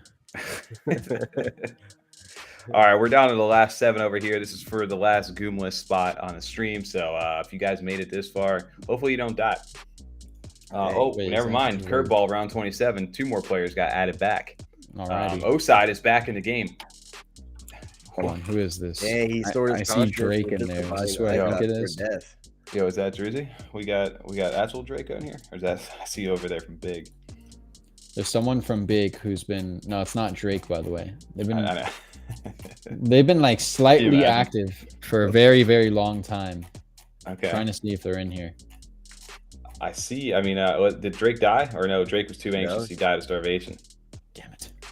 Yeah, he just got murdered. O-Side, O-Side's had a hell of a run on this. He's come back, he's died, he's come back, and unfortunately trapped in the elevator, survived for 3 days without food, and eventually reached their limit. We're down to the last 4 over there. Looks like Film Boy, Icy King. Is that TJ over there on the stream? TJ is always, he's a big winner over here on there. Resin died, right? I'm assuming, but if Resin wins, that's another one. We've got a few people inside the chat that just always win. A death and a revive. Deaths, damn. Oh my God. What a roller coaster of emotions, dude. Oh, yes. Oh. Dude, down to the last 2. Oh, it could be TJ over here. Film Boy. No way he's out here. Who's the last 2? Memo and him. Who's going to come out on top? Sil just came and revived just to die next round. Right before the last round. And our winner is going to be Memo. Beat out Memo. Look at that. Damn, he was so close. There, dude. Yeah. Most revives. O-Side with 3, dude. Didn't you go play the lottery, man? Yo, big All shout out to Memo over there. We can get you over that Discord name, Nash, and shoot him over there. Get you that Goomless spot, and then shout out to 45 Jeff, and also we had the other one here, TJ. I forgot the name of it. Time Slayer 3. Yep. Perfect. Yo, appreciate everybody hanging out and jumping over to Discord. It was a lot of fun, but we got to get some actual gameplay. I hope when the Goombles comes out, what is the plan too, real quick, for content creation? Like, is your stuff catered for that kind of like replayability or streaming kind of gameplay? Yeah, so there's a few types. There's like esports. We're not really gonna do esports. So you need a whole thing, teams, all that. That's too much for what we're doing. At least in the foreseeable future. So that's out. When it comes to content creation for mobile games, it is not as prevalent as actual like AAA larger games, but it's extremely important. Like, there would be a way less people playing any game. Think of Call of Duty, Clash of Clans, Clash Royale, anything. The reason they play the games is because either their friends tell them, or they find a YouTube video, they click it, and they're like, oh, this looks really fun, I'm going to play it. Or they're watching a stream, and the streamers are playing it and all that stuff, right? And that's how their friend finds it, and their friend tells them, and then you tell all those people. So content is extremely important, not only for gaming, for any NFT project too. So ideally, when Goombles comes out, we're going to be one of the first actual like fun, quote unquote fun, whatever it is to you, games that people could play. So our game will mostly just be catered around fun, and then any time fun comes with it, there's content. Like, for example, there's a lot of Balloons tower defense streamers, and that game's been around for like 10 years, and there's still people streaming it. There's a whole community, all that stuff. So yeah, like it's you got to support your content creators. Those are the people that are literally going to market your project for you, and we're literally in Web3, so it's never been easier to reward them, if that makes sense. Like, you could literally just have it on chain. You could send stuff, do everything, host events. Super easy. So we're definitely going to be doing that, but I have some very interesting ideas regarding short form content that I have not released yet, and I really have not seen anyone do it, and it's been a major success, and I won't say anything about that. We wanted to shout out to Blake over in chat real quick. I just appreciate him for that host earlier over there, and shout out to the Cardano content creators for supporting each other too. It's such a small market over here, so big shout out to Blake. I know he's pioneering some stuff. He's got some stuff in the works out there, so keep an eye on Blake's channel for if you're a content creator or looking for good Cardano content. But I wanted to plug this to you for you guys. If you guys are not outside of Twitter and following Goombles, go over to YouTube and go hit the subscribe button to Farmer Nash. Nash, you got a YouTube channel over here. You got a little over almost coming up on 1.6K subs. How long have you had this channel out here? Yeah, so we were going to talk about content, which is actually funny because my first video, you know, people think I'm new to NFTs, Cardano, all that. Just because I'm like one of the newer people in the ecosystem. My first YouTube video was from August 9th of 2021. Wow. So it was like a year and a half ago. And it was how to become an Axie Infinity scholar. So that means I was probably grinding like way before that, because that's probably when I knew stuff. And if you look, it's like me in my old place. My camera's ass. I still have the same camera actually, but like the quality's really bad. I just talked the entire time. Didn't really know what I was doing. Still don't. But yeah, I've had YouTube for quite some time, and at this point, I think it's more worth my while to commit more to Twitter. Yeah. But if Twitter becomes a big streaming platform, all that stuff, then I can obviously just post my streams and things onto YouTube. But I would interview founders and content creators and things like that, kind of like what you guys are doing. Yeah. And try to find the best games. Like my favorite one that I did was probably Derp, which is right there, and then a little above that is Everseed. And there was a bunch of devs from League of Legends who left to basically make cool. Everseed. Wow. And Okay. it's super dope. That like the guy who's doing their economics is a literal genius. Like he's crazy. Dude, that's awesome, man. It's the content creation side, dude. I gotta ask you on that side of it. When you first started, like, what was your initial experience too with getting into that world? Because dude, it definitely like took us by surprise. When we started this, we were just doing this for fun, had no intent of ever getting to what it is right now today. What was your initial like I guess the motivation for you to even start creating content on YouTube? I was playing Axie Infinity, right, which is an NFT game, largest NFT game in the world. They were doing more volume than the entire Ethereum blockchain at one point in time, which is wild. So I was starting to gain my popularity via Axie Infinity, and I was like, you know what, my entire life I've wanted to be a YouTuber, I've wanted to make content, all that, so let me just start up, right?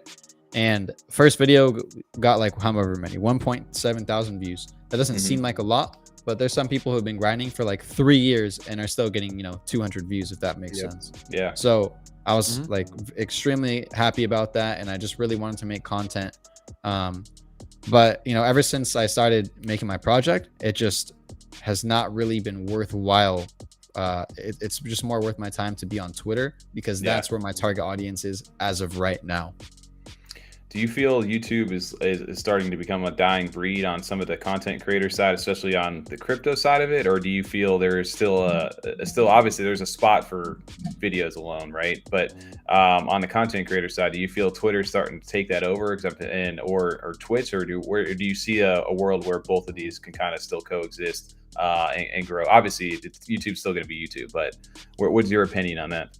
No, absolutely not. I don't think YouTube's going anywhere. They would have to make some type of major change. Like they'd have to be like Twitch, where Twitch does every horrible decision you can possibly do to ruin their platform. That's what YouTube would have to do. Or Twitter and what's the one that Andrew Tate has? Rumble? Is it that? I don't know. One of those. Rumble, whatever. One of those platforms would have to do something amazing, some type of monetization or incentive to be better than YouTube. But I really don't see that happening right now. Like another social media would have to become WeChat in China, where you do payment processing, videos, chatting, you text people there, you can buy stuff like Amazon. It'd have to be an all-inclusive app to take out YouTube, which I don't think that's going to happen anytime soon. No. I'm just curious about it because I see a lot of people, especially on the crypto space, that are seeing a lot of the popularity of like Twitter Spaces. And I think that's a huge new opportunity out there for people to grow their platforms and just in general their follower counts, because it doesn't necessarily always translate over to the YouTube side of things. It's definitely a different dynamic. But I was just curious, like your opinion on that, of how when growing maybe as a content creator, how to kind of best approach that for your brand. Specifically in NFTs, right? Yeah, so I'm not going to tell you any of the basic info, like, be consistent, blah, blah, blah, blah, blah. I'm going to tell you like more stuff that you're not going to hear on beginner videos. Number one, you got to have the same PFP everywhere. Twitter, Discord, YouTube, Facebook, whatever it is. You have to have the same exact PFP everywhere. Because so many people come in my Discord and they're like, hey, I'm this person on Twitter. And I'm like, oh, I know you, but I had no idea it was you. So you got to have the same PFP. You can't change it or else people are going to forget. And then this, I would say one of the most important things is you not only have to be consistent, but you have to be consistently the same person. And what I mean by that is, yeah, be yourself and all that. And like, I'm myself online and on Twitter and everywhere, but it's like, you can't be someone else at the same time. If you see a Farmer Nash tweet, you know it's either going to be a joke or about NFT gaming or about Goombles. It's probably going to be one of those things. You don't see me do a random thing about like football on a Sunday night or maybe because of World Cup, but you know what I mean. So if I'm the largest influencer, we'll say in Cardano, Ada Whale, he's probably going to either post some type of like witty tweet or something very informative. So you can't just be the funny guy and then be like the asshole guy and then be the smart guy in the same day. You got to be consistently the same person so people can actually get to know you and your personality. Right. I think that's like I said, you can take the personal accounts out of it, but yeah, if you're looking to grow like a platform or a brand, like people come to you for a certain set of content, and when you deviate from that, like it can work maybe at a larger level, but especially starting out, I can agree with that. The PFP thing for sure, I understand that. It sucks because it's great about like Discord and Nitro where you can change your individual server profiles, but it sucks at the same time because it's like, dude, I have no idea who you are. Oh wait, you're that person, or you can change the name. But I agree with that 100% on the social media side. Big facts on that. Yeah, exactly. Dude, so Nash, I don't know what the rest of your night is. We got at least about a half hour left in us. I didn't know if you wanted to stick around. We're to chat what's going on over in the CNFT world, outside of just the Goombles and NFT content creation, or if you had any thoughts on some of the more recent stuff. I'd be curious to see what other projects you're interested in, if any, over on the Cardano side, or if you have time to chat. Yeah, I'll stick around for the next 30 for sure. After that 2-hour point, I will probably have to dip. We're gonna call the same on our side too, so that's all good. I know it's late for you guys for sure, but I mean, any projects that stand out right now? Yeah, I was gonna say, so it seems we've got a little boost back in volume right now. We're shooting back up to, in the 24-hour volume, 900, close to about 1 million ADA, just under 905,000. I've seen a lot of runs happen, but I don't know if this is associated also with people getting cheap ADA right now, with dropping down to 26 cents. That maybe put somebody dollar cost average into that, so they got a little bit more ADA for the bang for their buck. And you're seeing the floor prices maybe reflect a little bit higher in increase because the dollar value has gone down. I don't know. Do you think people look at it and approach it that way, or is 1 ADA 1 ADA? Nah. People care about dollar value, but the first thing they care about is ADA. But they, in the subconscious, they think about the dollar value. So, for example, when I was in ETH, something was 1 ETH, right? But ETH was like 4K back then. Now the same floor could be 3 ETH, and then you're like, dang, their floor has pumped. They've doubled, like they've tripled their floor. Blah blah blah blah blah. It's like, actually, technically their floor is down because now it's worth 3,000 instead of 4,000. So I think people overlook it, but at the end of the day, that's what matters. Okay. Yeah, we've had a debate over here, but real quick, I wanted to shout this out. Our daily sponsors, our bots are here tonight. Shout out to X18 Online, beautiful girls here. Make sure if you guys let us know what your favorite Cardano NFT is, drop it down in the chat. Be happy to discuss that with you guys. I love Clark Kent over here. Shout out to the mods. We always had these, like, we were like, yo, one day we made it when the bots started hitting us with the spam. So we always like to have fun with them over there. That's not for sure. An 8 at 100. That's the real question, right? That's what we've been, that was our goal, Tommy, right? 10K ADA, $100 value. One day, right? Do you think, Nash, one day that Cardano has that type of potential, maybe 10 years, 15 years down the road? No. What's their max supply? It's 45 billion, right? And, it's I think it's higher than that. What's the max supply of ADA? I think it's 45 billion. It looks like. No, 45 million. No, you've got over here. Sorry, right? Oh wait, no, 45 billion. Billion, yeah. Oh, 45 billion. 11 billion. Yeah. So you know what? Actually, in circulation, 1 billion. It's just blinding. Then it's possible. It's not plausible right now. Or probably it's not plausible for the next 10 or more years, probably even 15 years. But let's say ADA does become like a top 5 token, right? If Bitcoin really pops off and the government fucks up and the world reserve currency is up for grabs between the yuan, the US dollar, and maybe even some type of cryptocurrency, I could see Bitcoin and Cardano, the actual like decentralized currencies, maybe even Tether too. Probably, like, I know it's a peg, but the market cap might go way up. So I could actually see it possible, because if it was $100, that would put it at around like a fully diluted 4.5 trillion market cap, and that's not like unheard of, especially as crypto gets more mass adopted. Yeah, like if crypto actually happens what it was created for, which is decentralization and like ease of transfer and everything like that, it's possible. Yeah, Blake's saying that $100 ADA is around 3 to 4 trillion market cap. Okay. Which I know. What was I forget what Bitcoin's all-time high was. Did it ever break 2 trillion? I know it was over 1. It was over 1 trillion at one point. When everything was nice and pretty last year. I can't remember what the exact. I'm not the technical analysis guy at all, by any means. So, Sill's over here saying, and this is more stuff I got researching into the Cardano blockchain itself. Said ADA max supply can be changed once we hit Voltaire governance. So there's potential for stuff over there to change, but that was always the goal, I think, over there, was to at least have 10,000 ADA sitting in your wallet, make sure it's staking, and just letting that one day eventually do its thing. But yeah, absolutely. So the 1 ADA versus 1 ADA debate it is an interesting one, right? Because if you do truly believe that ADA is going back up to where it's at, if you're willing to ride out this bear market and you're not looking to take any kind of profits right now, then sure. It just depends on what your financial strategy, I think, is, especially when it comes to these NFT projects, because a lot of these projects we're looking at inside the top 10 right now may not even exist a year from now. So that's the key thing. I see a lot of them that probably won't exist. So, any specifics? No. No, we don't have to point anybody out like not that. Right now.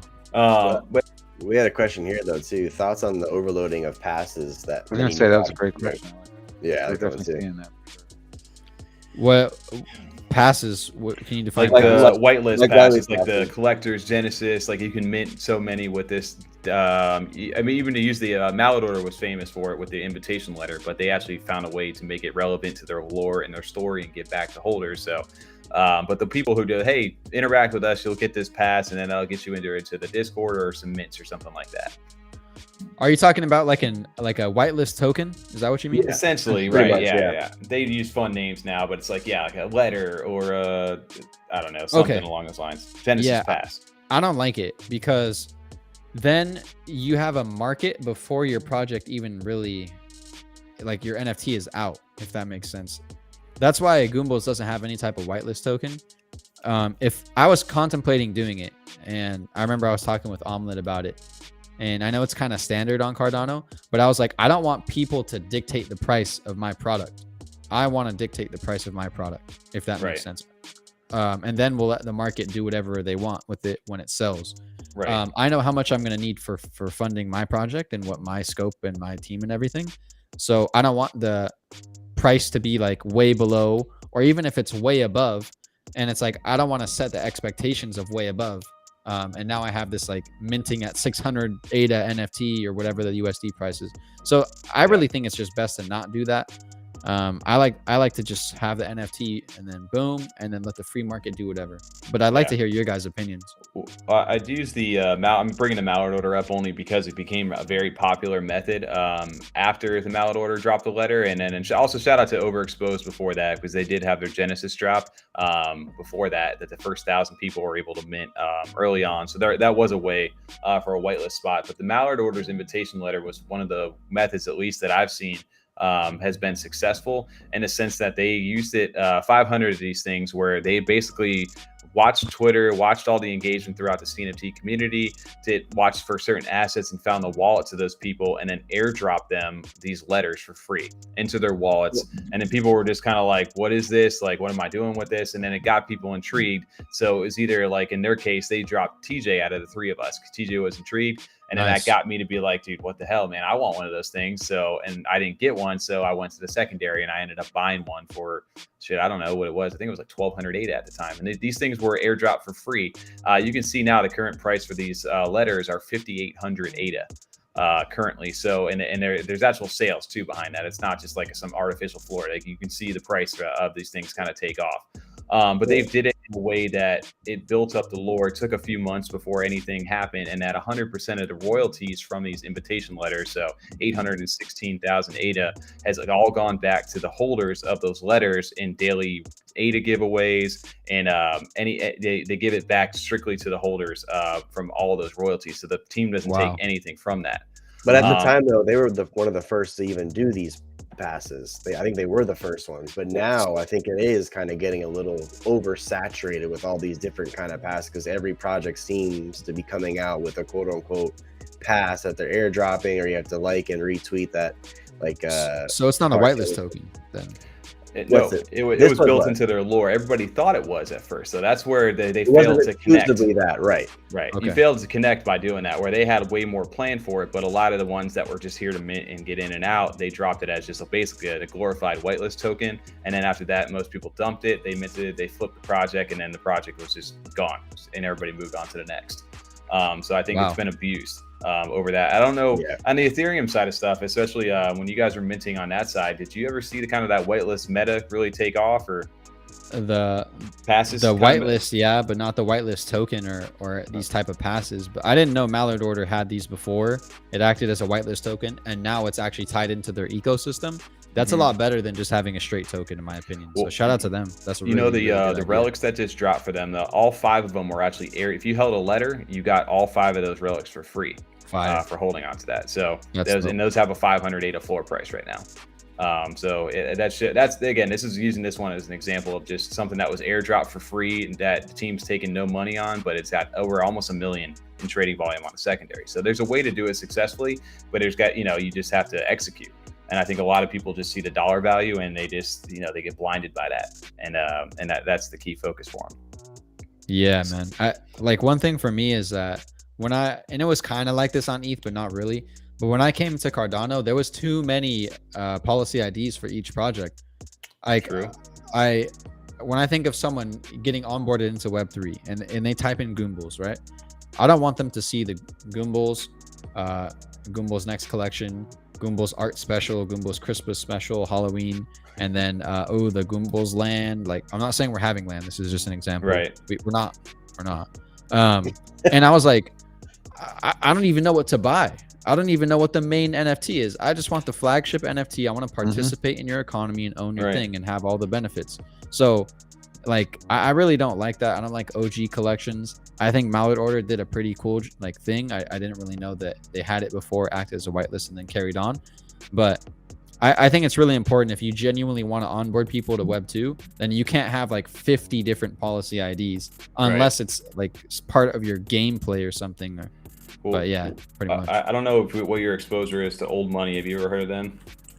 Yeah, I have, and that was one of the projects when I looked at, and I was like, I don't even know what any of these are. Right, I'm just using them as an example because they are one of the hardest ones to track. But that is part of their model, almost, in a sense. There was a good Medium/article this weekend release. If you do ever want to read up on like what exactly old money is, I was in a space. It was good.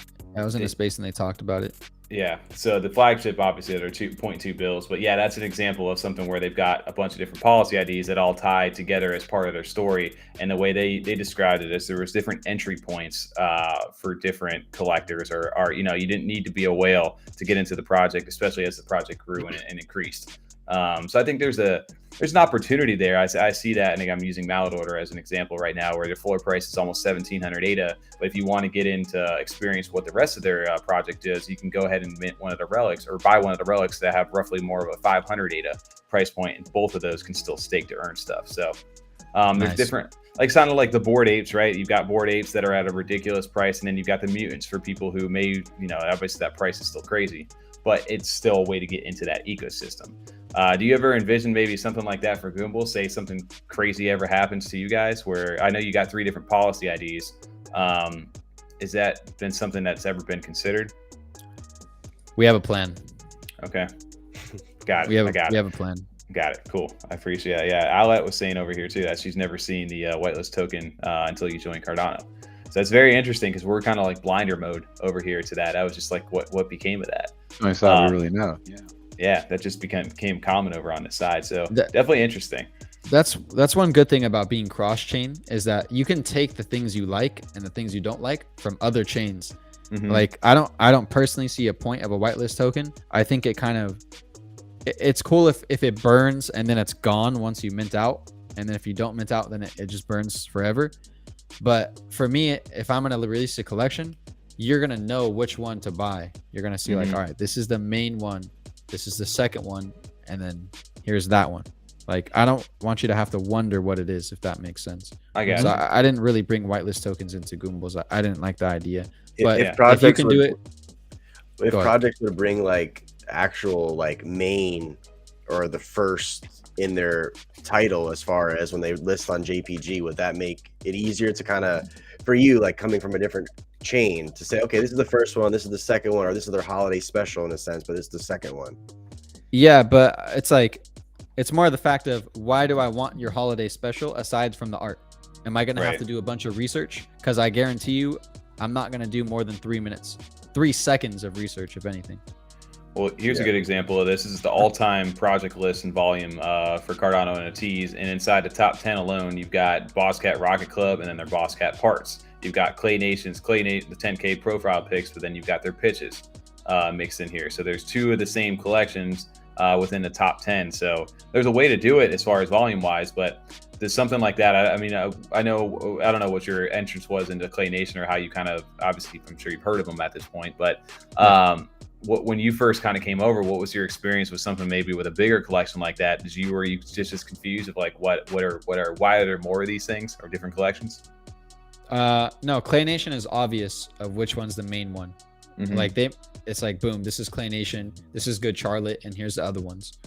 Personally, I don't care about any of the ones except the Clay Nation, like the actual flagship NFTs and the Good Charlotte, just because I don't know the use for the other things without doing a bunch of research. So Clay Nation was one of the first NFTs in Cardano that I bought, actually. Nice. Okay. I'd be curious to do you have an opinion at all on Spacebuzz, which is still the top collection over here, which is the OG. Do you know a lot of the backstory, what's ever happened with them, or what's your exposure over on Spacebuzz side, knowledge-wise? I know Alessandro's the founder, right? Correct. Yeah, so I know he's like a superstar dev. I know he just made that marketplace for projects, which was awesome, and I'm excited to see how that progresses. I know they had FUD for art. I don't know much about that, so I'm not going to comment on that.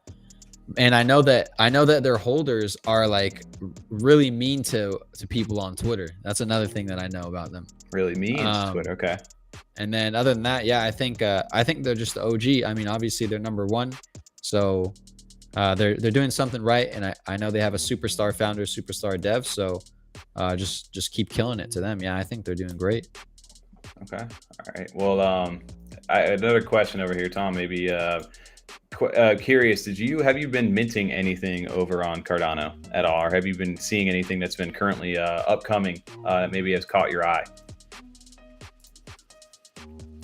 Nash.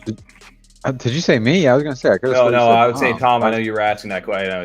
Sorry, my bad. You messaged me on the side over here, like, "Hey, let's talk." I'm like, in my head, I'm like reading that. I'm also asking Nash. Yeah. So I mean, I guess we're naturally leading to the collector club, right? Right. Yeah. That was definitely one of those ones. Yeah. I had a whitelist for that, and I completely missed it. And then their mint had some difficulties, so the floor shot up. And I was like, man, I missed out on generational wealth. You know, I missed out. Yeah. I thought the same thing. Because I forgot to mint on my whitelist. And then I ended up not minting just because I didn't feel like doing the whole like send ADA to this address stuff. Yep. And then so I don't own one. The last NFT I minted was, I don't even remember. It might have been an Ore. That's some year one Cardano experience, though. You gotta, send your money to that random ADA whitelist there, or the white list there. That's your Yeah. one stuff. I'm Very happy I wasn't exhilarating around. back in the day. Dude, we grew up in the trenches for that. We had to download old data lists over there, which takes like 3 days to open on your computer. Download the Cardano node straight to your computer, and go ahead and mint as quick as possible. Have your password ready. Copy Yeah. and paste that shit over both things. Ooh. Dude, that was the move back then. And you just had to pray you people got in. spending like Gotta get your heart there'd be rate like going. there'd be a time it was gonna drop. Like, all right, it's 10:44, 10:45. The address is gonna drop. Sure enough, people would just like spam in a fake address or something, and of course, the entire chat would go fucking crazy for it. Yep, and then people got scammed back in Discord back in the day. It was a wild time. There was the other time, which I know people got upset about, and this is the classic part over here, is they were like, hey, we're going to drop the address in 10 minutes from right now. And it was at like 7 or 8 minutes instead of the exact at 10. They dropped it, so some people were just like, what the hell? And like other people are like, dude, if you've been doing this before, you better be staring at that screen ready to go, because otherwise you got no chance. So I was actually able to mint 2 of them, and I had one of the club passes already. Nice. So I ended up getting 2 cyborgs and then one other human one. I ended up flipping every single one of them out just because I had a 150 mid price. Yeah, 149, I believe it was for them. But again, selling out a 10K collection right now in this market with over 1 million volume speaks to, does that tell you more about, hey, was this a flip play for a lot of people because the floor is below mint price? Or is this just like, hey, this is the nature of the beast in the market that we're in, but congrats to them for selling out a 10K collection right now? I'd initially say it is a flip play for people, because you could even see the floor. I think the biggest thing people are saying, they didn't really care for the human look of this collection. And you can see the floor is all human faces. Dude, the cyborgs actually look really badass. And the aliens too, but cyborgs probably were my favorite out of these. They had a really good look to them. A lot of these are really cool. I like a lot of this. I wanted to mint it, but I just forgot to. Yeah. It says a lot. TJ, it's an interesting point about the human side of it. Yeah. No, they're all the floor. That's the biggest thing I've seen people talking about on Twitter and even Discord. They were saying they just didn't care for the human look of the project, of what they have. And look, like I said, they're all the floor. Oh yeah. Well, I think it's because they were primarily, and correct me if I'm wrong, primarily an art project. I know during the end they mentioned they're going to do something with some type of software, if I'm not mistaken. Yeah. I don't know much about that, but I mean, people originally thought they were buying it for the amazing art, and then a lot of people felt that they didn't like the art. So the whole like value prop. And to be fair, what you guys are saying, the humans are the most common NFTs too. So that also has a big factor to do with that. If the humans were the rarest, you would see a different side of that too, and that's just a fact. So that's also why you see that. But yeah, the aliens obviously are the most rare, and these things at one point people were buying these things for 1,000 ADA right off the rip, and now you got a floor sitting at 289. So those are dope, actually. Dude, the aliens are really cool. Like I said, the artwork is actually really good for this project. So, and it speaks volumes, like you said, that they've already done 1 million in that. But again, I think long term, it's just more so about what is you need to have a real either enter strategy and an exit strategy. Are you buying this for a flip, or are you buying this for long term? And what you need to know when to get in and out, depending on which side of that conversation you're in. Zushan shout out to not Ada Ninjas anymore over there. Hey. I butcher the name of how to say this over here. Zetsu Denketsu, that's what it is. Denketsu. Yeah, I still haven't got a chance. And Zushan, actually, I meant to write you back last night, and I still got to go ahead and shoot you a message back today. So we got to set something up. So yes, question for Farmer Nash: why are Goombles so cute? Because they have to be, bro. They have to be, man. We're not gonna onboard anyone with a bum ass NFT. They got to be adorable. I don't know, Tommy. Looking at your portfolio, you talking about you need to have an exit point. Kind of take my lesson time. Hey, we've been liquidating Tommy's slowly. A hoarder. We are a little bit of a hoarder. It's sometimes you just you roll with the ones that you just die with, dude. They're never. Can you open your main wallet on your old computer, or would it crash it? No, we had like, I don't know, like 1,000 of them at something like that, crazy. But dude, yeah, you had to learn how to sell. There was a famous example that I had is where I minted a 1 of 1, which overexposed the project that we had saw a little bit earlier, the cameras. I did, and it was a reveal style actually for the top 10. One of the coolest things that I think inside the space back in that time. that one of them I think sold for like 25,000 ADA prior to the reveal. And so I thought I had hit the jackpot, right? I minted 1 out of 10. And I forget what the total collection supply was at that time, but it was a ridiculous mint, and I decided to hold out and wait for the reveal. And then later down the line, the price just absolutely just fell off from earth at that time. So there's obviously like, hey, if I was going for the flip part of that, like I should have sold, and I could have bought back and bought almost all the top 10 one-on-ones at that point later down the line. But have you ever ran into a mint experience like that where you hit it big on one of the mints and then you waited too long, or did you sell early enough and realize the profits? Like, has that ever happened to you? Dude, if you think I've ever minted something rare, then that's a fucking joke, because all my Tommy mints just are. thinks everyone gets that kind of luck. That's Tommy's Yeah. one guy. like, yeah, everyone of course has one. Well, there's a reason I got my where am I at over here? We'll see. Got the personality inside of our thing over here. Yeah, dude, my joke over here on our stream is I got the mint luck. Oh, Yeah, they call me the problem child over here. You call yourself that? Yeah, that's the self-proclaimed thing over here. No, it's because I got the Jake Paul handle. One day I'm trying to extort him for that, so just don't watch this back. hopefully soon. Yeah, right. No, so the you don't. biggest thing I pulled was a game back in the day called Heroes of Mavia on ETH. I actually think their game might be live now. It's been so long. Okay. And I forgot if it was Ether Matic or Polygon, whatever.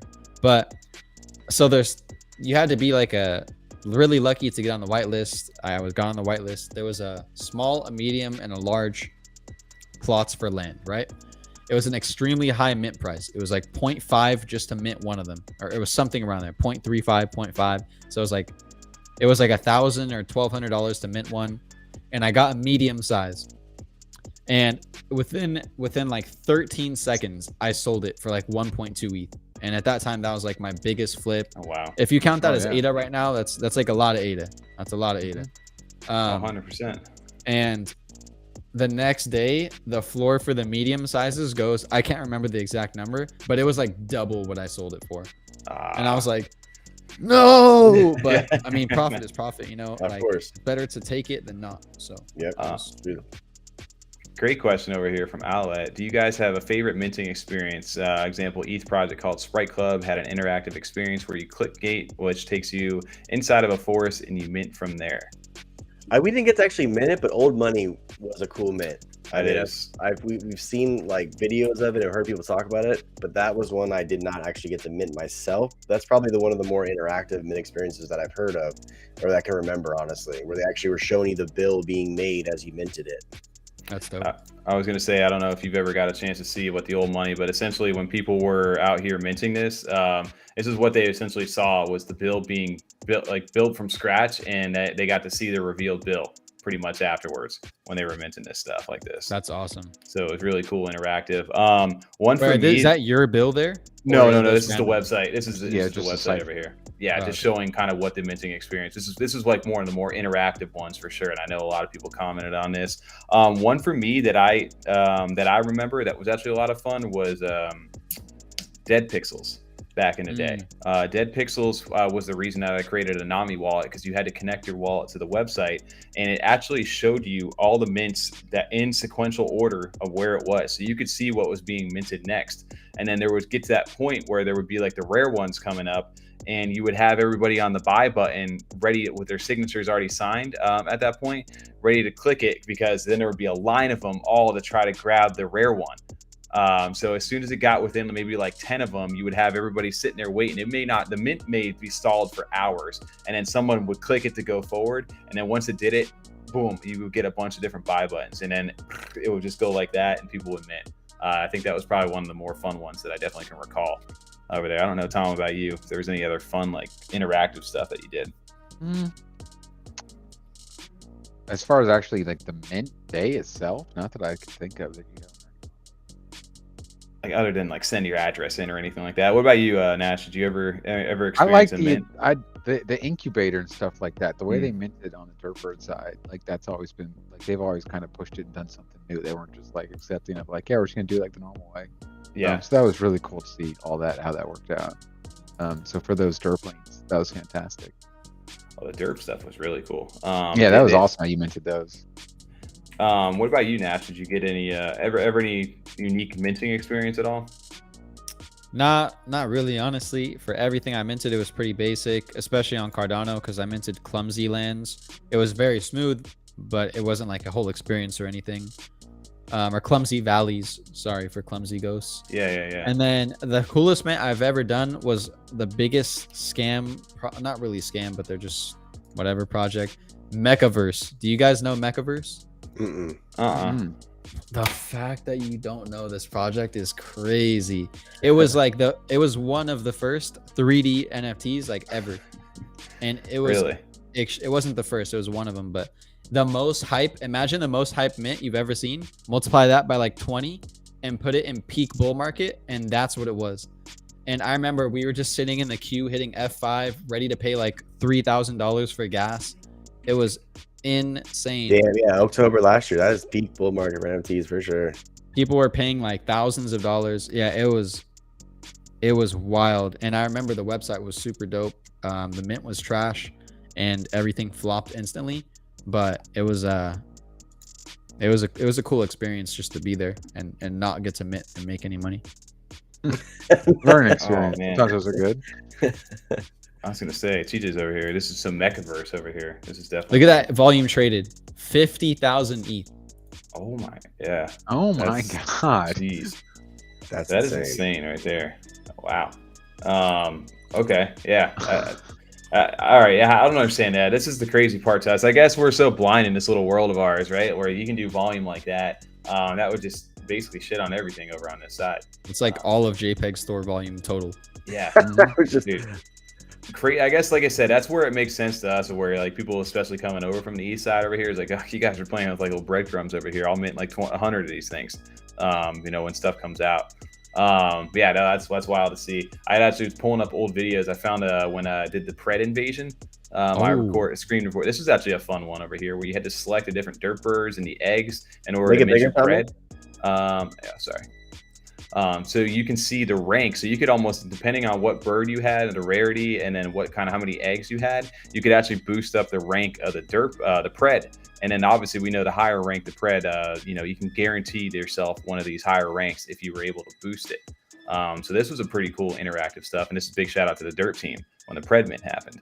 But yeah, you can kind of see you had like 3 or 4 eggs. It would boost it up into the rank 3 guaranteed, which those prices for those are a lot higher. You would select it. It basically minted whatever it was. There was no ADA. You just had to have those NFTs plus the dust fees. And eventually you got to see whatever it was. I don't know if I ever revealed it over here. Great. Oh, there you go. That's what it ended up being. Yeah. Derp Birds was definitely a really, really cool experience.